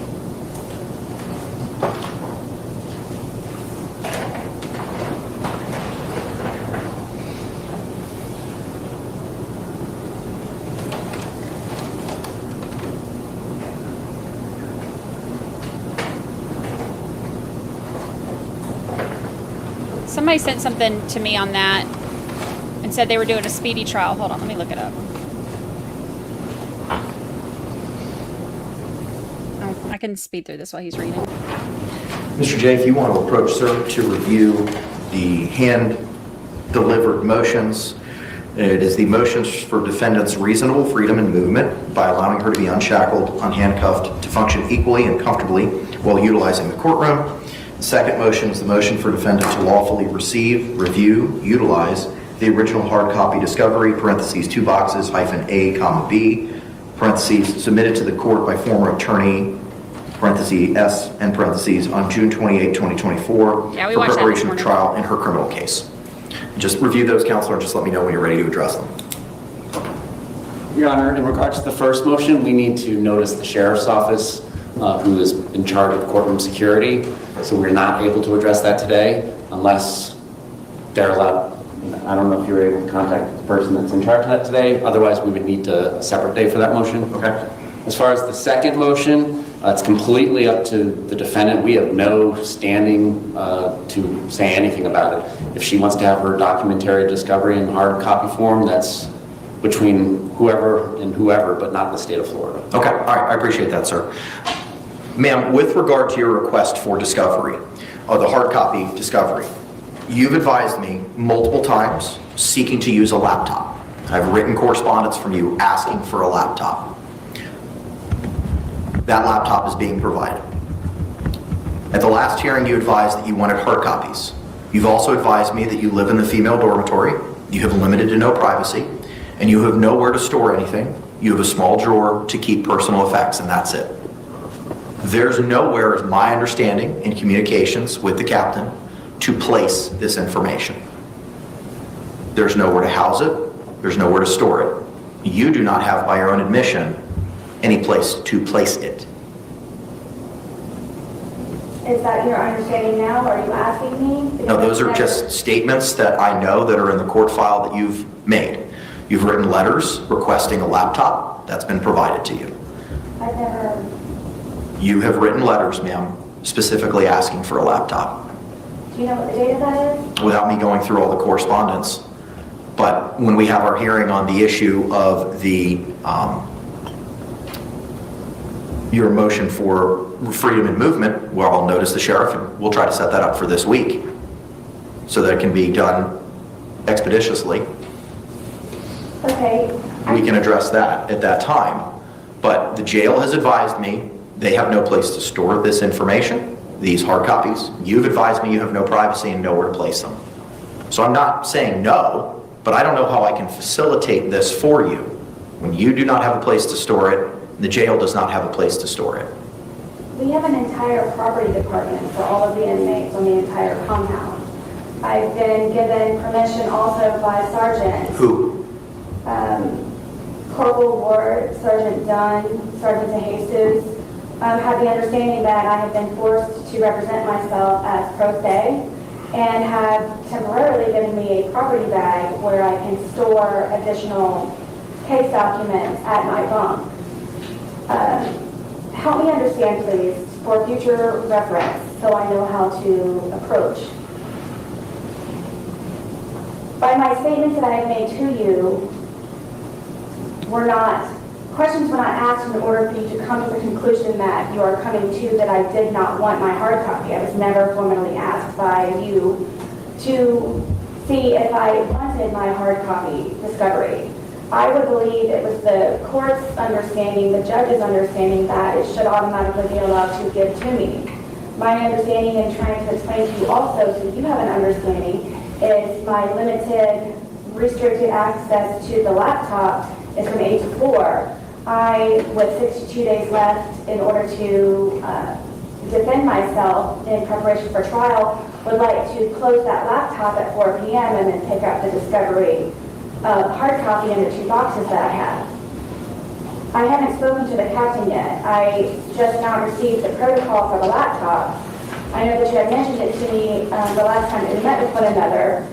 So I'm confused how everyone is confused by me coming to the court with solutions and ideas and suggestions, but are being misinterpreted and misconstrued like my letters from my attorneys, and you're coming to the wrong conclusion. I'm not coming to any conclusion.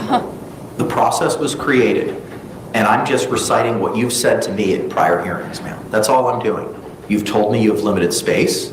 You've told me that you have no privacy, and that you have a small drawer for personal effects. This is the first time I've heard anything about you having a locker or some kind of bag, or property bag, that you now have access to.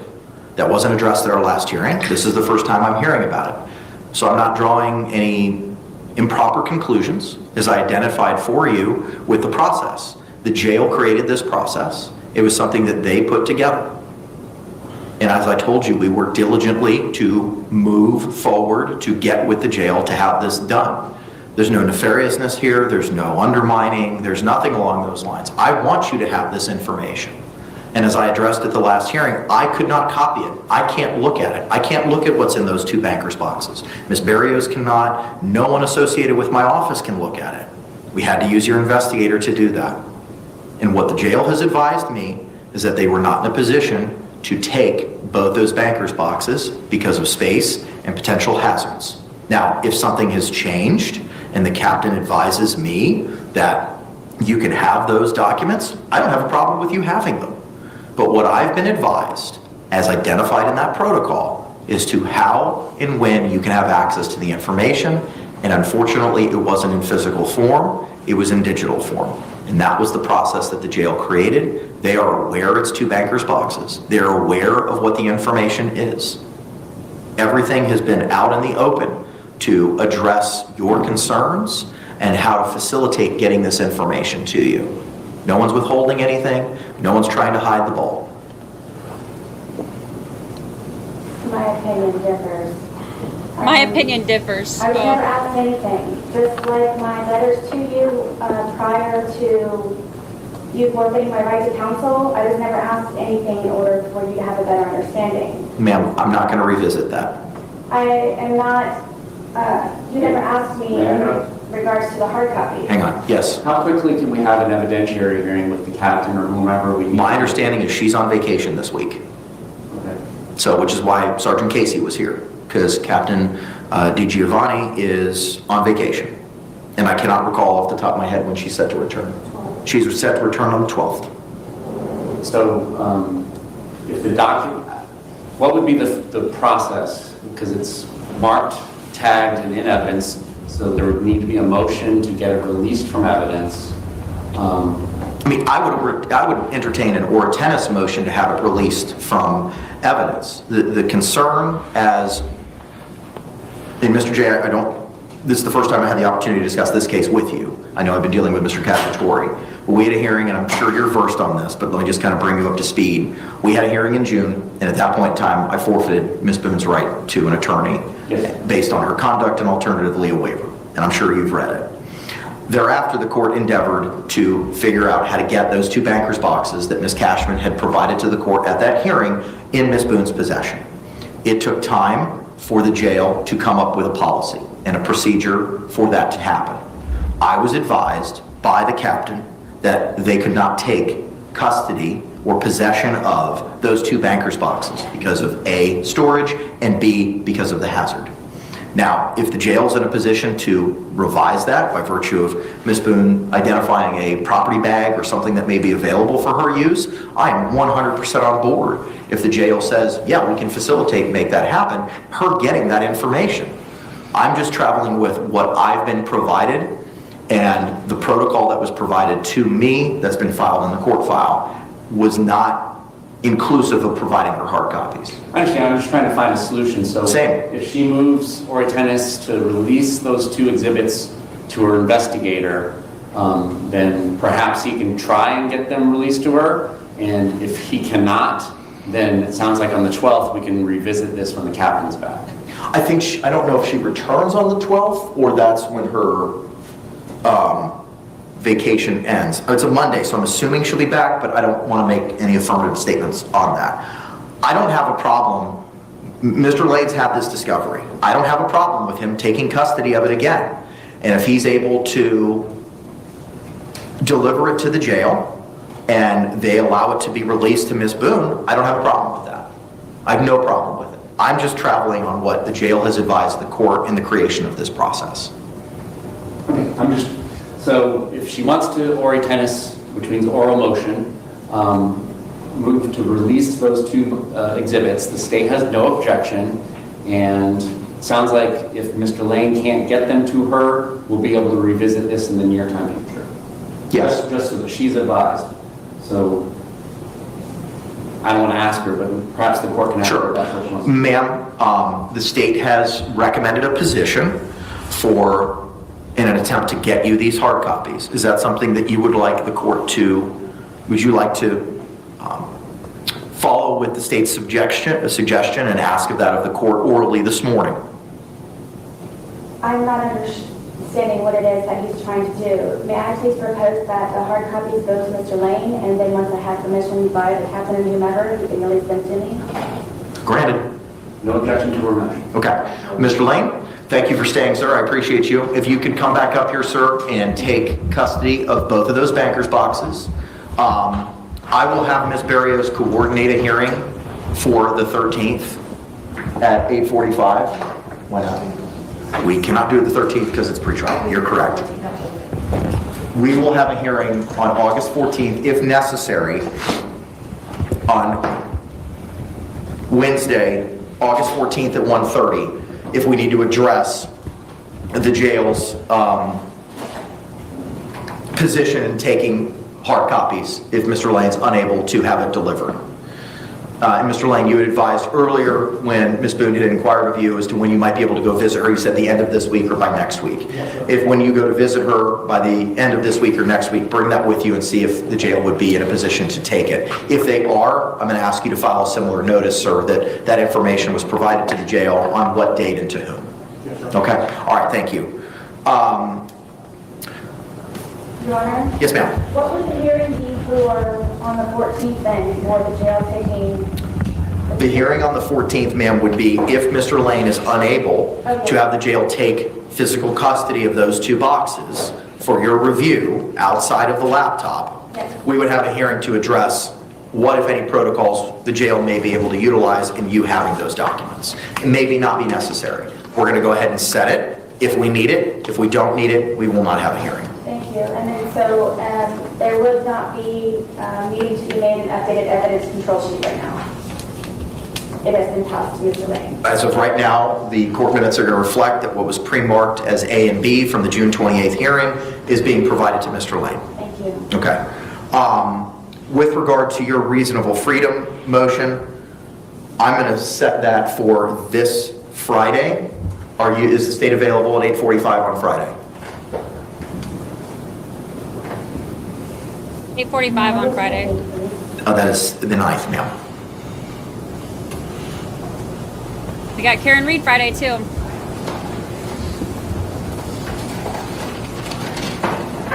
We're available, Your Honor. Okay. Ms. Barrios will coordinate with a representative from the Orange County Jail to address the reasonable freedom motion. Ma'am, I'm going to hand file both of these motions with Madam Clerk, okay? Thank you. All right. Is there anything else we need to address this morning, State? Not from the state. Anything else we need to address, Ms. Boone? Please bear with me, just please, one moment. Uh-huh. What was the conclusion for the sensitive issues of having the media incorporated in the courtroom? I need to research that matter a little Oh my bit gosh, further he's before answered I can that make an 4 order times. That would prohibit media access. He's answered that 4 times. Maybe or estimated? It'll be well before the 3rd. That deadline is set for September 3rd at 9 a.m. when we'll have that viewing. I will endeavor to get that done as quickly as possible. Ma'am, you also had asked for a list of the persons that Captain DiGiovanni had provided. The names of the persons at the jail regarding the laptop protocol is Captain Giovanni, Donald Casey, who was here this morning, Stephanie DeJesus, Sonia Robinson, Courtney Battle, and Malik Muhammad. Thank you for that. Would you be able to provide me with a hard copy? I will put that in the order that'll be mailed to you, ma'am. Wonderful, thank you. Okay. If I may, I don't know if I'm allowed to address the state directly. Yeah, you're representing yourself, absolutely. How do I go about getting a copy of my phone or utilizing my phone? Is that something that can be brought to the courtroom and during the evidentiary, the physical evidence, that I might be able to utilize that?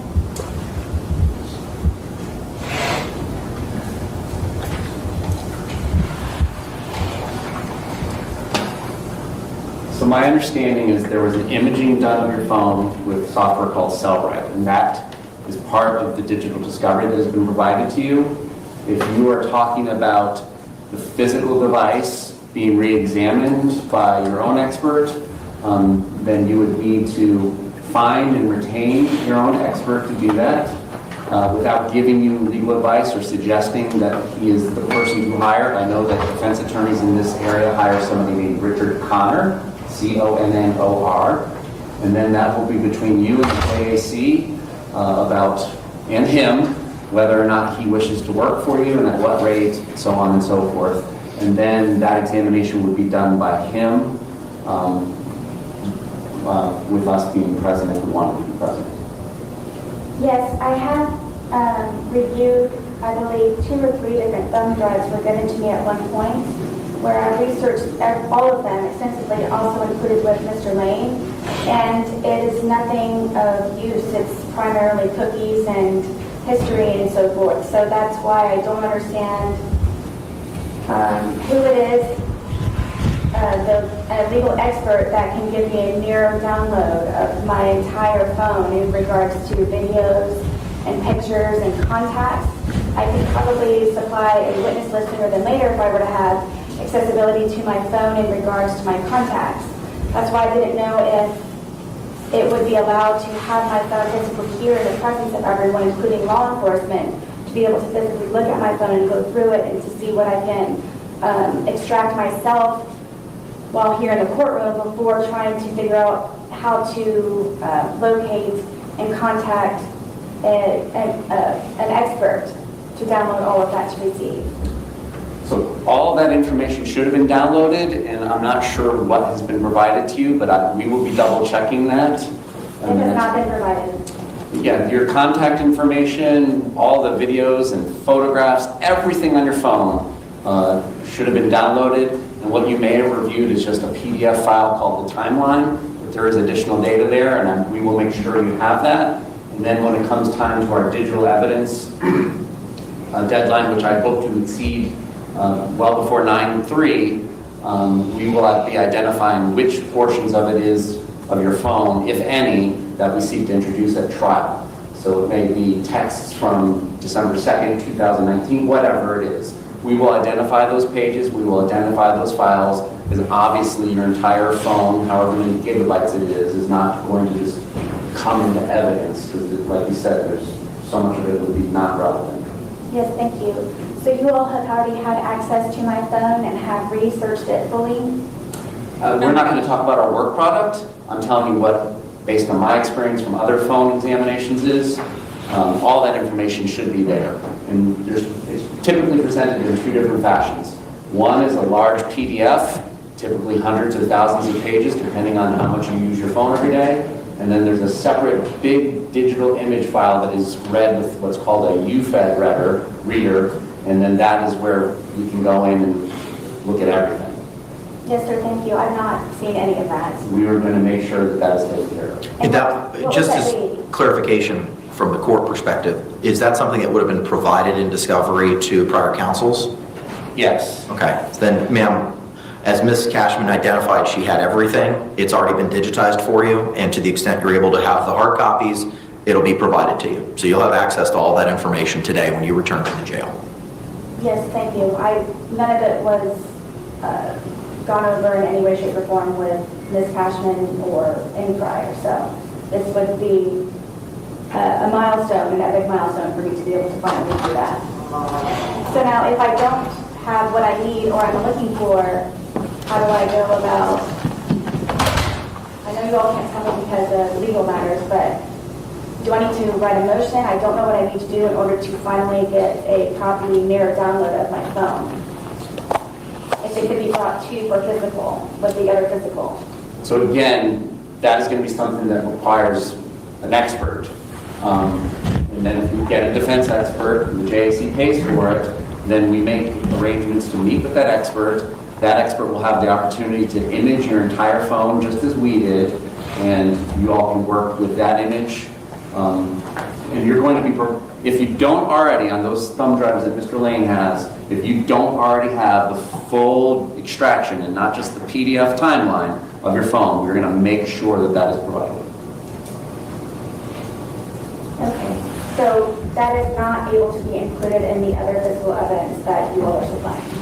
No, what I'm saying is there's two different ways that I see phone extractions. One is the PDF, which is what I think you're referring to as the timeline of this communication, so on and so forth. And then there is the actual ginormous file that is read with a UFED program. And all that should be provided to you. Hopefully your laptop can use it. It does take some specifications on the computer to open it. In fact, we're addressing those issues at our office with our own computers. And if it doesn't work, we will cross those bridges as we get there. And I've worked with Mr. Lane before. Just let him know. Mr. Lane knows how to find me. We will work this all out and get what you need. Absolutely, yes. I am grateful for your information. Just to clarify, please, during the physical evidence of me viewing that here in the courtroom, am I not able to physically open my phone and search through it? No, because Okay. it needs to be in a Faraday box where radio signals don't come and go, because every time you turn on your phone, it changes the contents of its phone, of the phone. Thank you. She just wants to check her notifications, see what Do she's you have any other missed. questions? One moment, please.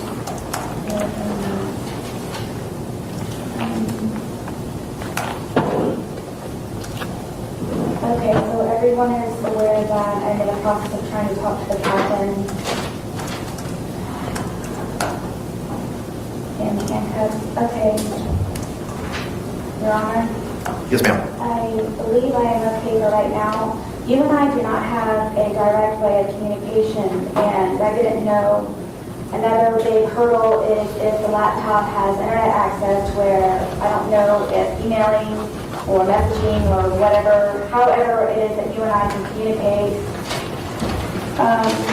He wants his cell phone number. I'm writing you a letter. I don't know when I write a letter how soon you receive it, because sometimes it's days or weeks that it is uploaded to the clerk's website.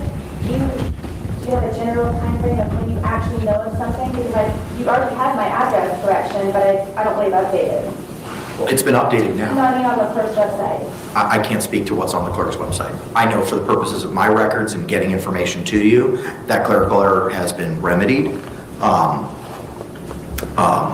you have any other suggestions? If I do not have internet, would my only possibility to correspond with you be via mail? That's my understanding. And you asked when I receive things. I get it as soon as I get it from in the mailbox. So we check the mailbox every day. As soon as I get it, it doesn't go to the clerk, it goes directly to me. And I review it. As you saw with the motions that you made reference to at our last hearing, that you had 5 of them, we set those for hearing immediately. And I intend on continuing to try to do that to facilitate prompt resolution to any concerns or issues or motions that you may have. Thank you. And if I do have internet access or I'm able to put on, if it's not already, am I able to correspond with you via email? You cannot correspond with me directly, but you can have conversations with my judicial assistant to the extent that you do have access to internet. I'll make sure to include her email address and telephone number in the order setting the deadlines that we addressed this morning. Yes, thank you. And for any, I'm not sure specifically which JA, but as soon as something is scheduled, could you all please make sure that I'm included in the certificate of service or portal or whatever it is I might be attached to in order to receive notices to be properly prepared? Notices have been sent, ma'am. To the extent that there was a clerical issue, that's been remedied, but you have been copied on everything that's been filed with the court, including the JAC's response, the notice of the hearing that was set for today, and the notice of the filing of the protocol. With that, I will see you all this coming Friday at 8:45 to address the motion regarding reasonable freedom in movement. State, anything else? No, Your Honor. All right, we'll see you all Friday. Thank you very much. Thank you very much. We'll return Ms. Boone to the custody of the Orange County Jail. I'm grateful. Thank you. Yes, ma'am. Thank you. He's grateful.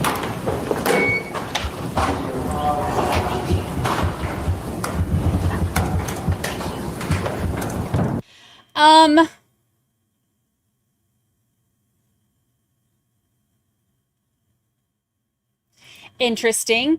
So here's the thing. They are so kind and patient with her. This is going to be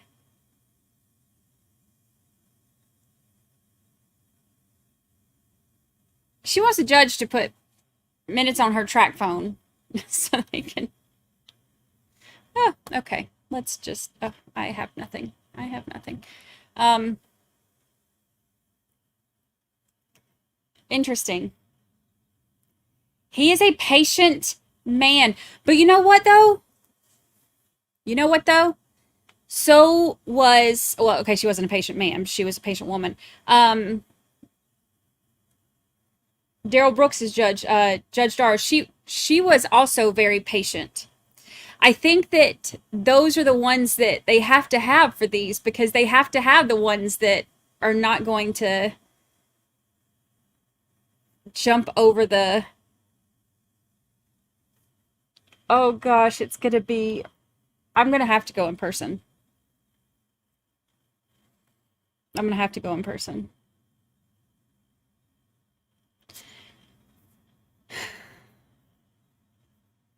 Was it like 4 or 5 hours? I'll just have to drive during the week, drive there and then come home on weekends.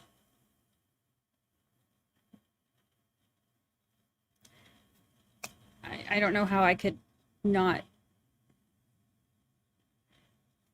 experience this one.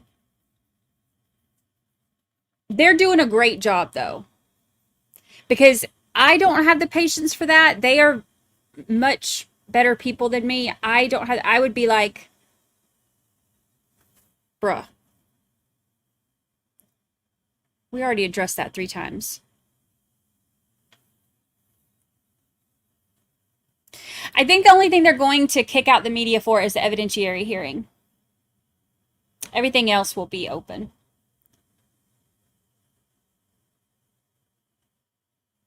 I will have to hide my face. I'll be like, can y'all imagine me when I can't fix my face up in there? I'll be like,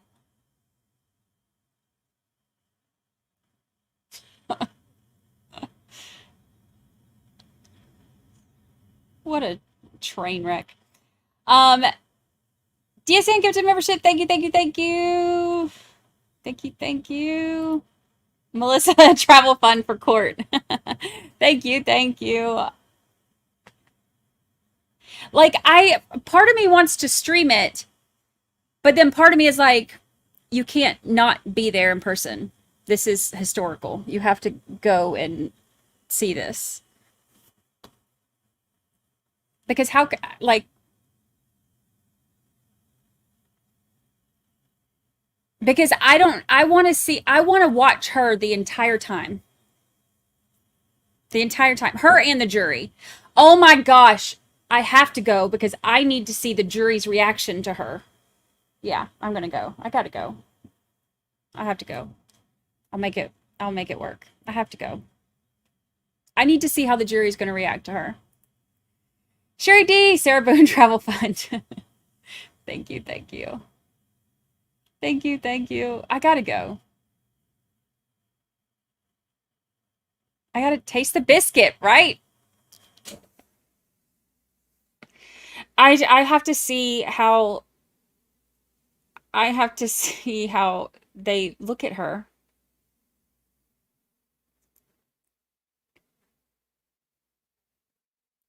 I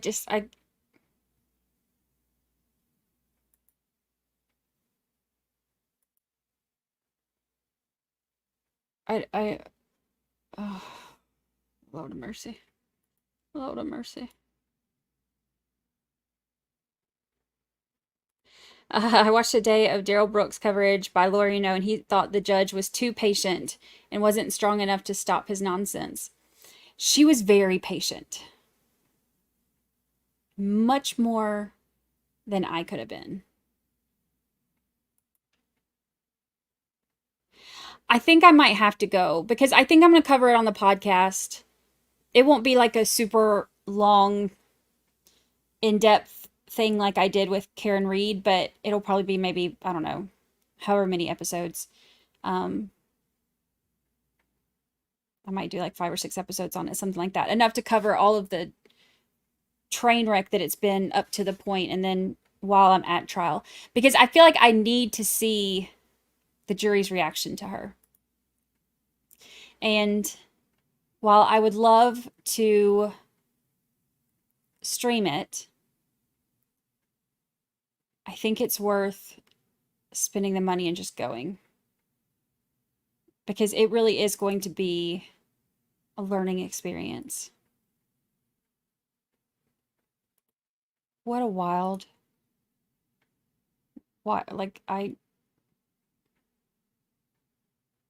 It'll be interesting. Faux show. Yeah, we can do nightly lives. If I go, then I can probably stay with my college roommate, actually. The one who it looks like I'll be spending like the whole month of September and October with her. Because if I'm going to her friend's trial too, I think I'm still doing that. But because both of those are in the Orlando area. So it looks like I'll just be living in Orlando for September and October.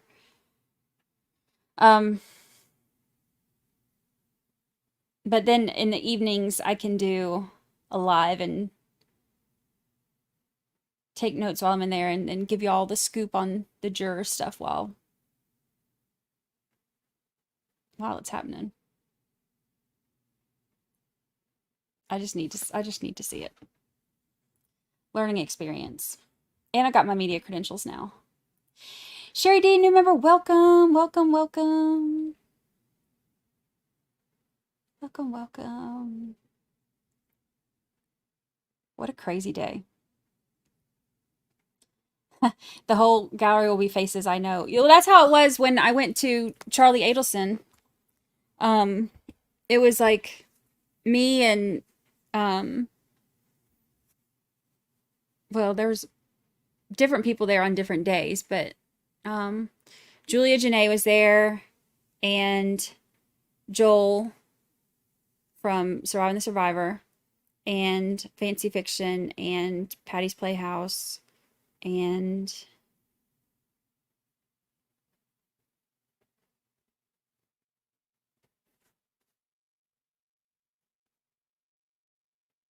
I can't remember who else. There was a bunch of people there.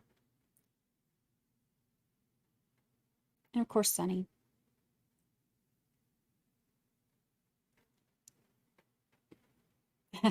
Get a hotel room on the inn, better Wi-Fi. Yeah. Yeah, Ari will definitely be covering it.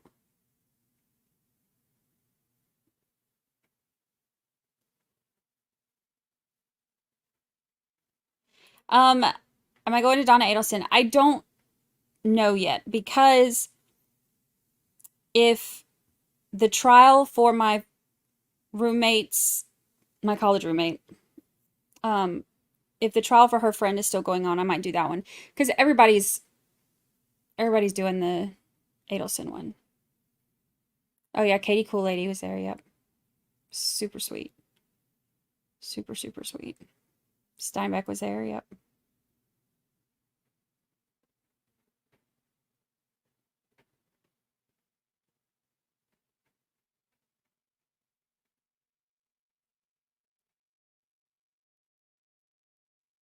I don't.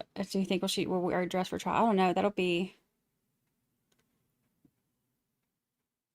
interesting.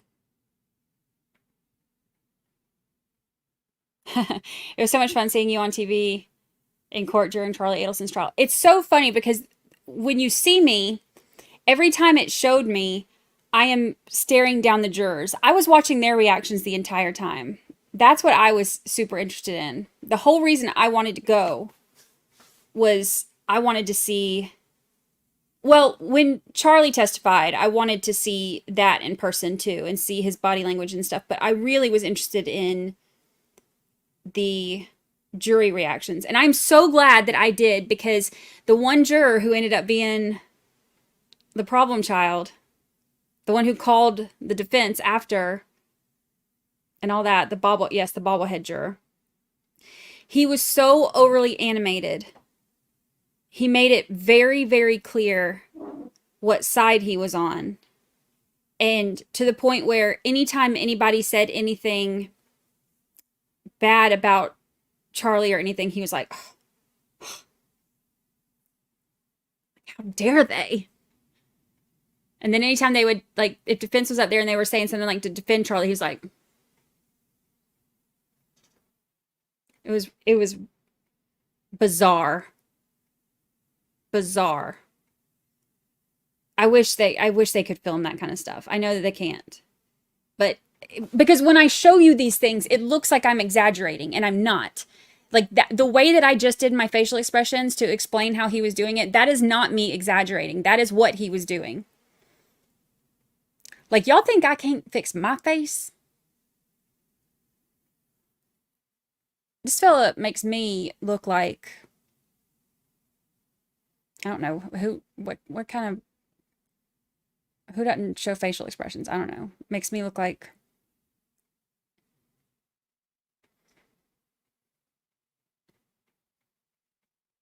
was it Joan Rivers who couldn't move her face? Makes me look like Joan Rivers. God rest her soul. So that's all we've got today. Oh yeah, mentor lawyer. He said he visited Boone, gave advice. She wants lawyer. He won't represent her.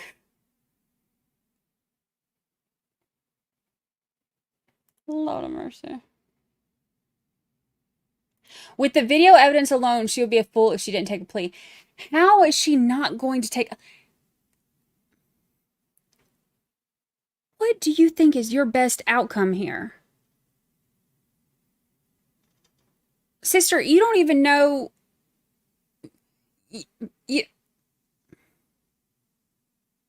What does she think is going to happen?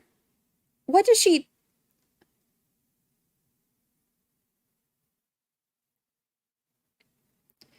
Your best possible outcome is for them to, like, maybe deliberate an extra couple hours so they can get supper brought to them or something. Like, that's your best... I don't know. She needs to... She thinks she did nothing wrong. And we, like, the videos. It's funny, too, because she's like, oh, yeah, when they bring my phone, am I going to be able to go through my phone? Ma'am, that is not how this works. She'd be on her phone signing up for, what's that prison website where you can sign people up to, like, a dating website thing for prisoners? She'd be signing herself up on that. She's like, can I see my phone? For a good time, right to... Never mind. Let me behave. So, anywho. Hot Mess Express. And it will be... I gotta start working on fixing my face between now and then.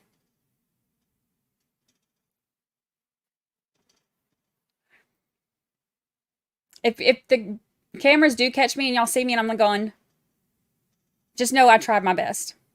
I tried my best. I should wear glasses.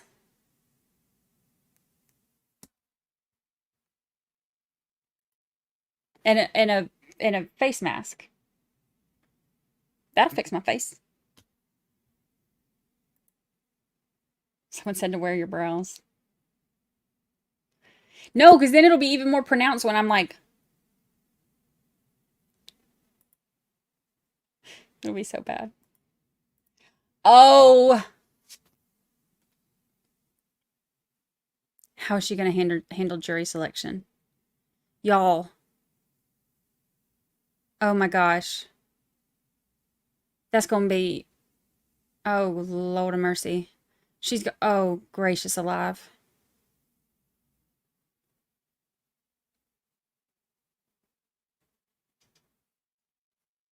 The question. Oh my God, she's going to get... She get to ask them questions.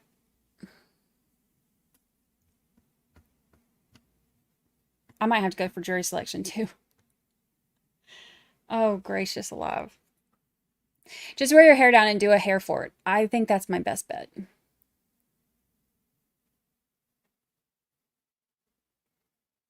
Oh my gosh, jury selection. Oh my gosh.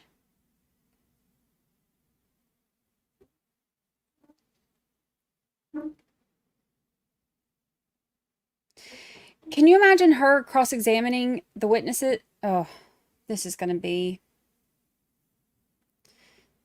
I just feel like I'm going to be... October is going to be wild, y'all. October's going to be wild.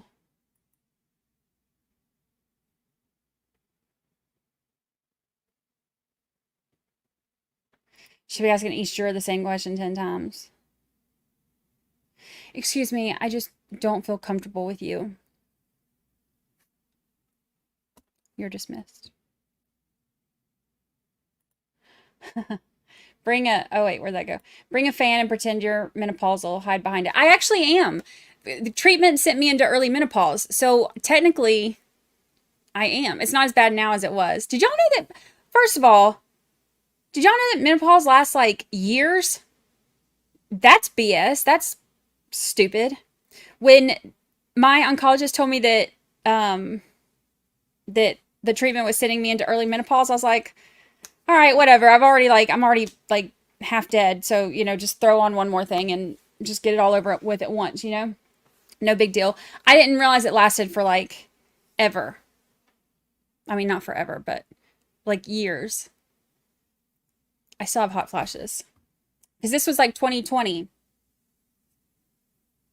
That started going through it. And now here it is, 4 years later. And I still have hot flashes. It can last up to like, and everybody's different, but it can last up to like 7 years is what somebody said. Crazy. Crazy. Oh yeah, get Botox. Then that way then I can't move. Then you won't be able to see. Does Botox hurt? Then you won't be able to see. So then then all I got to do is fix my mouth. If I get Botox.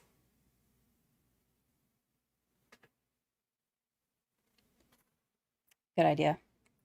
Bug Dogger gifted a membership. Thank you, thank you, thank you.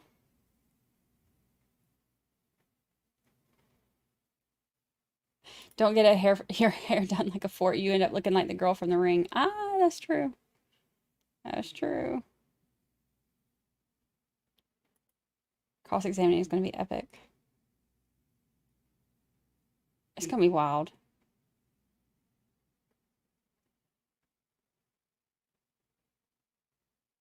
Oh yeah, I still have hot flashes. I'm in my 8th year. Oh wow.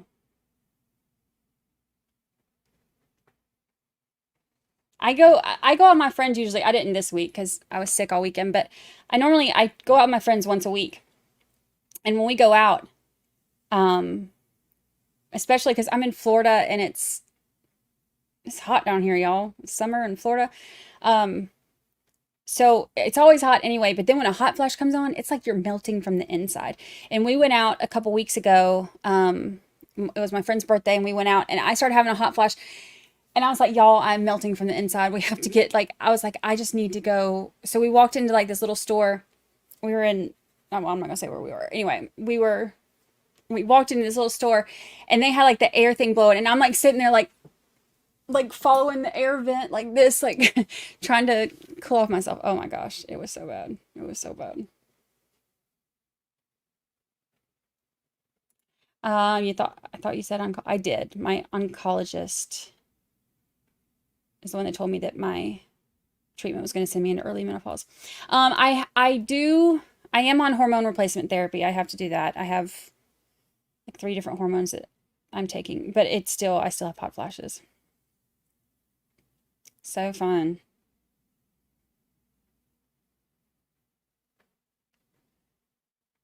So fun.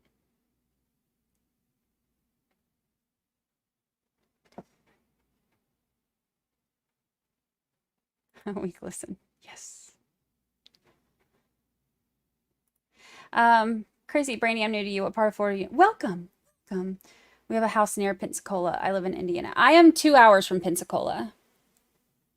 I'm in the Panhandle. I'm 2 hours, almost exactly 2 hours from Pensacola. My oncologist, I just had to swap oncologists because mine left the practice and moved somewhere else. So I just had to swap. But the one that I've been using the whole time I was here was in Pensacola, and it took me like exactly 2 hours to get to her office. Which is sad. That's the only time I've ever actually been to Pensacola. I've heard it's so great, but the only time I've ever gone is just to my oncologist office and back. I need to actually go explore it. So, but welcome. All right, well, we will wrap it up. I'm glad we got to watch this together. This is going to be a disaster. My hair is falling out of my thing. The sons who killed their dad in Iowa, they had a hearing today, but they are not doing the trial yet. So I looked up that one. There is one that's a retrial that starts tomorrow, or jury selection starts tomorrow in Wisconsin. Let's see.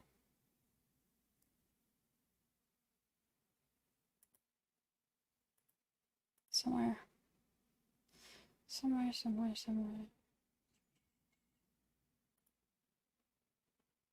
Where is it?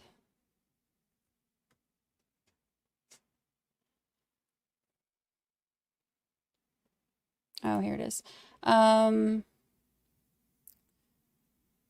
Wisconsin versus, I don't know anything about this one. Zero, nothing. So if we do this one, it would be going into it as a juror. I like those though, because it's fun to watch the way that people discuss stuff, like the way that y'all discuss stuff and we can all discuss stuff together. I enjoy that part of it. I like hearing perspectives and working through evidence without knowing anything about a case.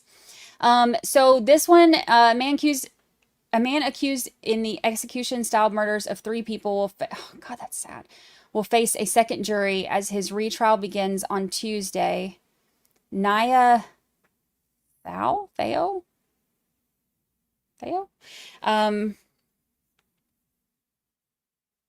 Is charged with 3 counts of first-degree intentional homicide and 1 count of being a felon in possession of a firearm in the killings of 3 men, allegedly as a part of a dispute over money. He was charged alongside Kemetheth Radinasek. I can always guarantee I said that wrong. In 2021 for the deaths of Peng Lor, Nemo Yang, and Trevor Maloney, who were shot to death outside of the entrance of a Wisconsin quarry. God, that's awful. Prosecutors say at least one of the men was believed to have stolen $600 from Ratinasak before the shooting, the co-defendant, before the shooting. So Ratinasak pled guilty in October 2023 and was sentenced to life in prison. A condition of the sentence is that he is not allowed to seek early release until he served at least 35 years. Thau's first trial, held in the summer of 2023, ended in a mistrial when a jury could not agree on a unanimous verdict. That's interesting. Radinasak testified at that trial, admitting that he used the gun, but placing the blame for the shooting on Thau.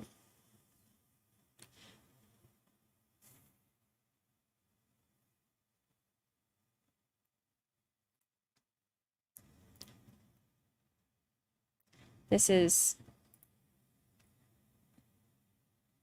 like, I can tell you, I know I'm saying their names way wrong, but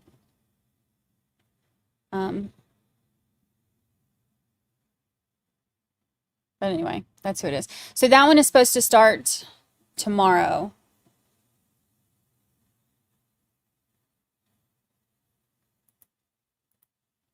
It's interesting that it was a hung jury before. That's the only one I know of. Let's see. Do you want to? We'll do a poll. Okay. Only answer this if you actually want to watch it, because I want to try to only do what y'all are actually going to want to watch. Is this a trial you would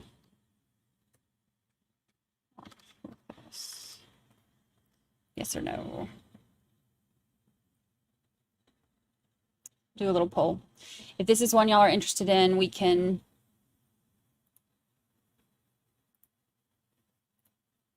potentially look at it.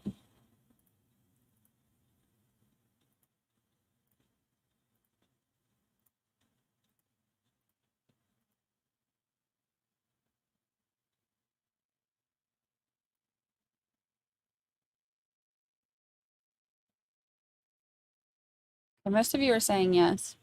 So, if the trial starts tomorrow, that means more than likely jury selection starts tomorrow. So, I don't know how long that will take. But, I'll go ahead and I'll set up a stream for tomorrow. And I'll set it up for like 1-ish, 2-ish, something like that. That should give time in the morning for them to do jury selection. It'll give me time to work on the podcast episode some, and then I'll kind of keep an eye out while I'm working on the podcast episode. I'll keep an eye out for where they're at with jury selection. And if they finish early, then we can start early. But I'll just set it for around lunchtime, maybe a little after lunchtime, and then just kind of see where we're at. Sound good? Alrighty. Since 90% of you said that it's something that you would want to watch. So, we haven't had one. A little bit. So, it'll be good to have the gang all together again. Alright, y'all. I appreciate you hanging out so much. I enjoyed this. And, oh look, my kid's calling me now. Now he wants to talk. You can't wave to me when you're with your friends and now you want to talk? Psh. Psh.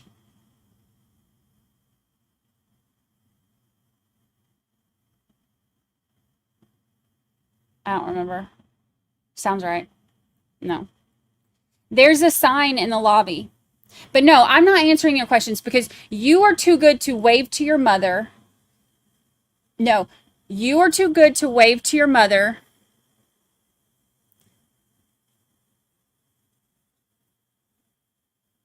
Nope. Next time I'm going to be like, Mommy loves you. Mommy loves you, Pookie.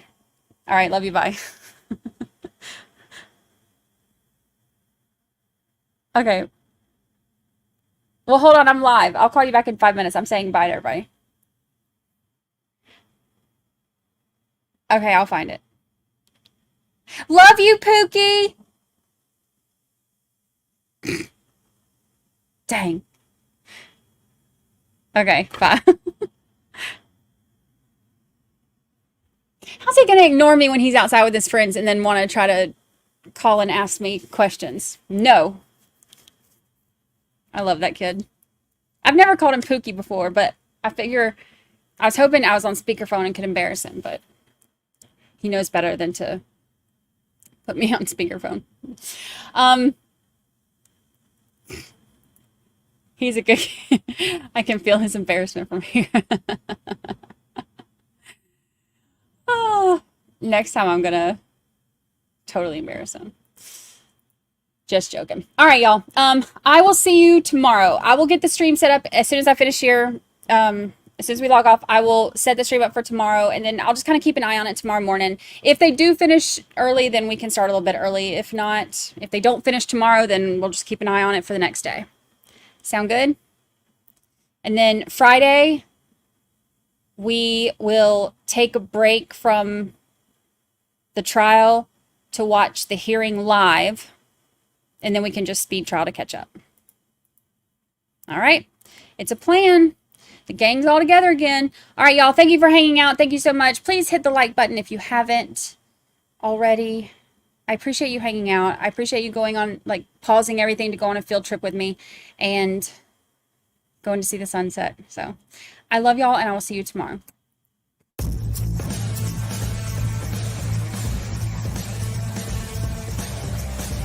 Yeah, I gotta go. I can't stick around here forever. Everybody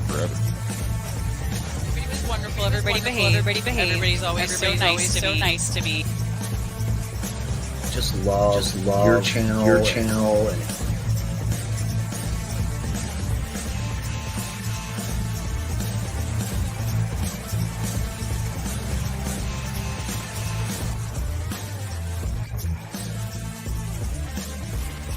Good morning.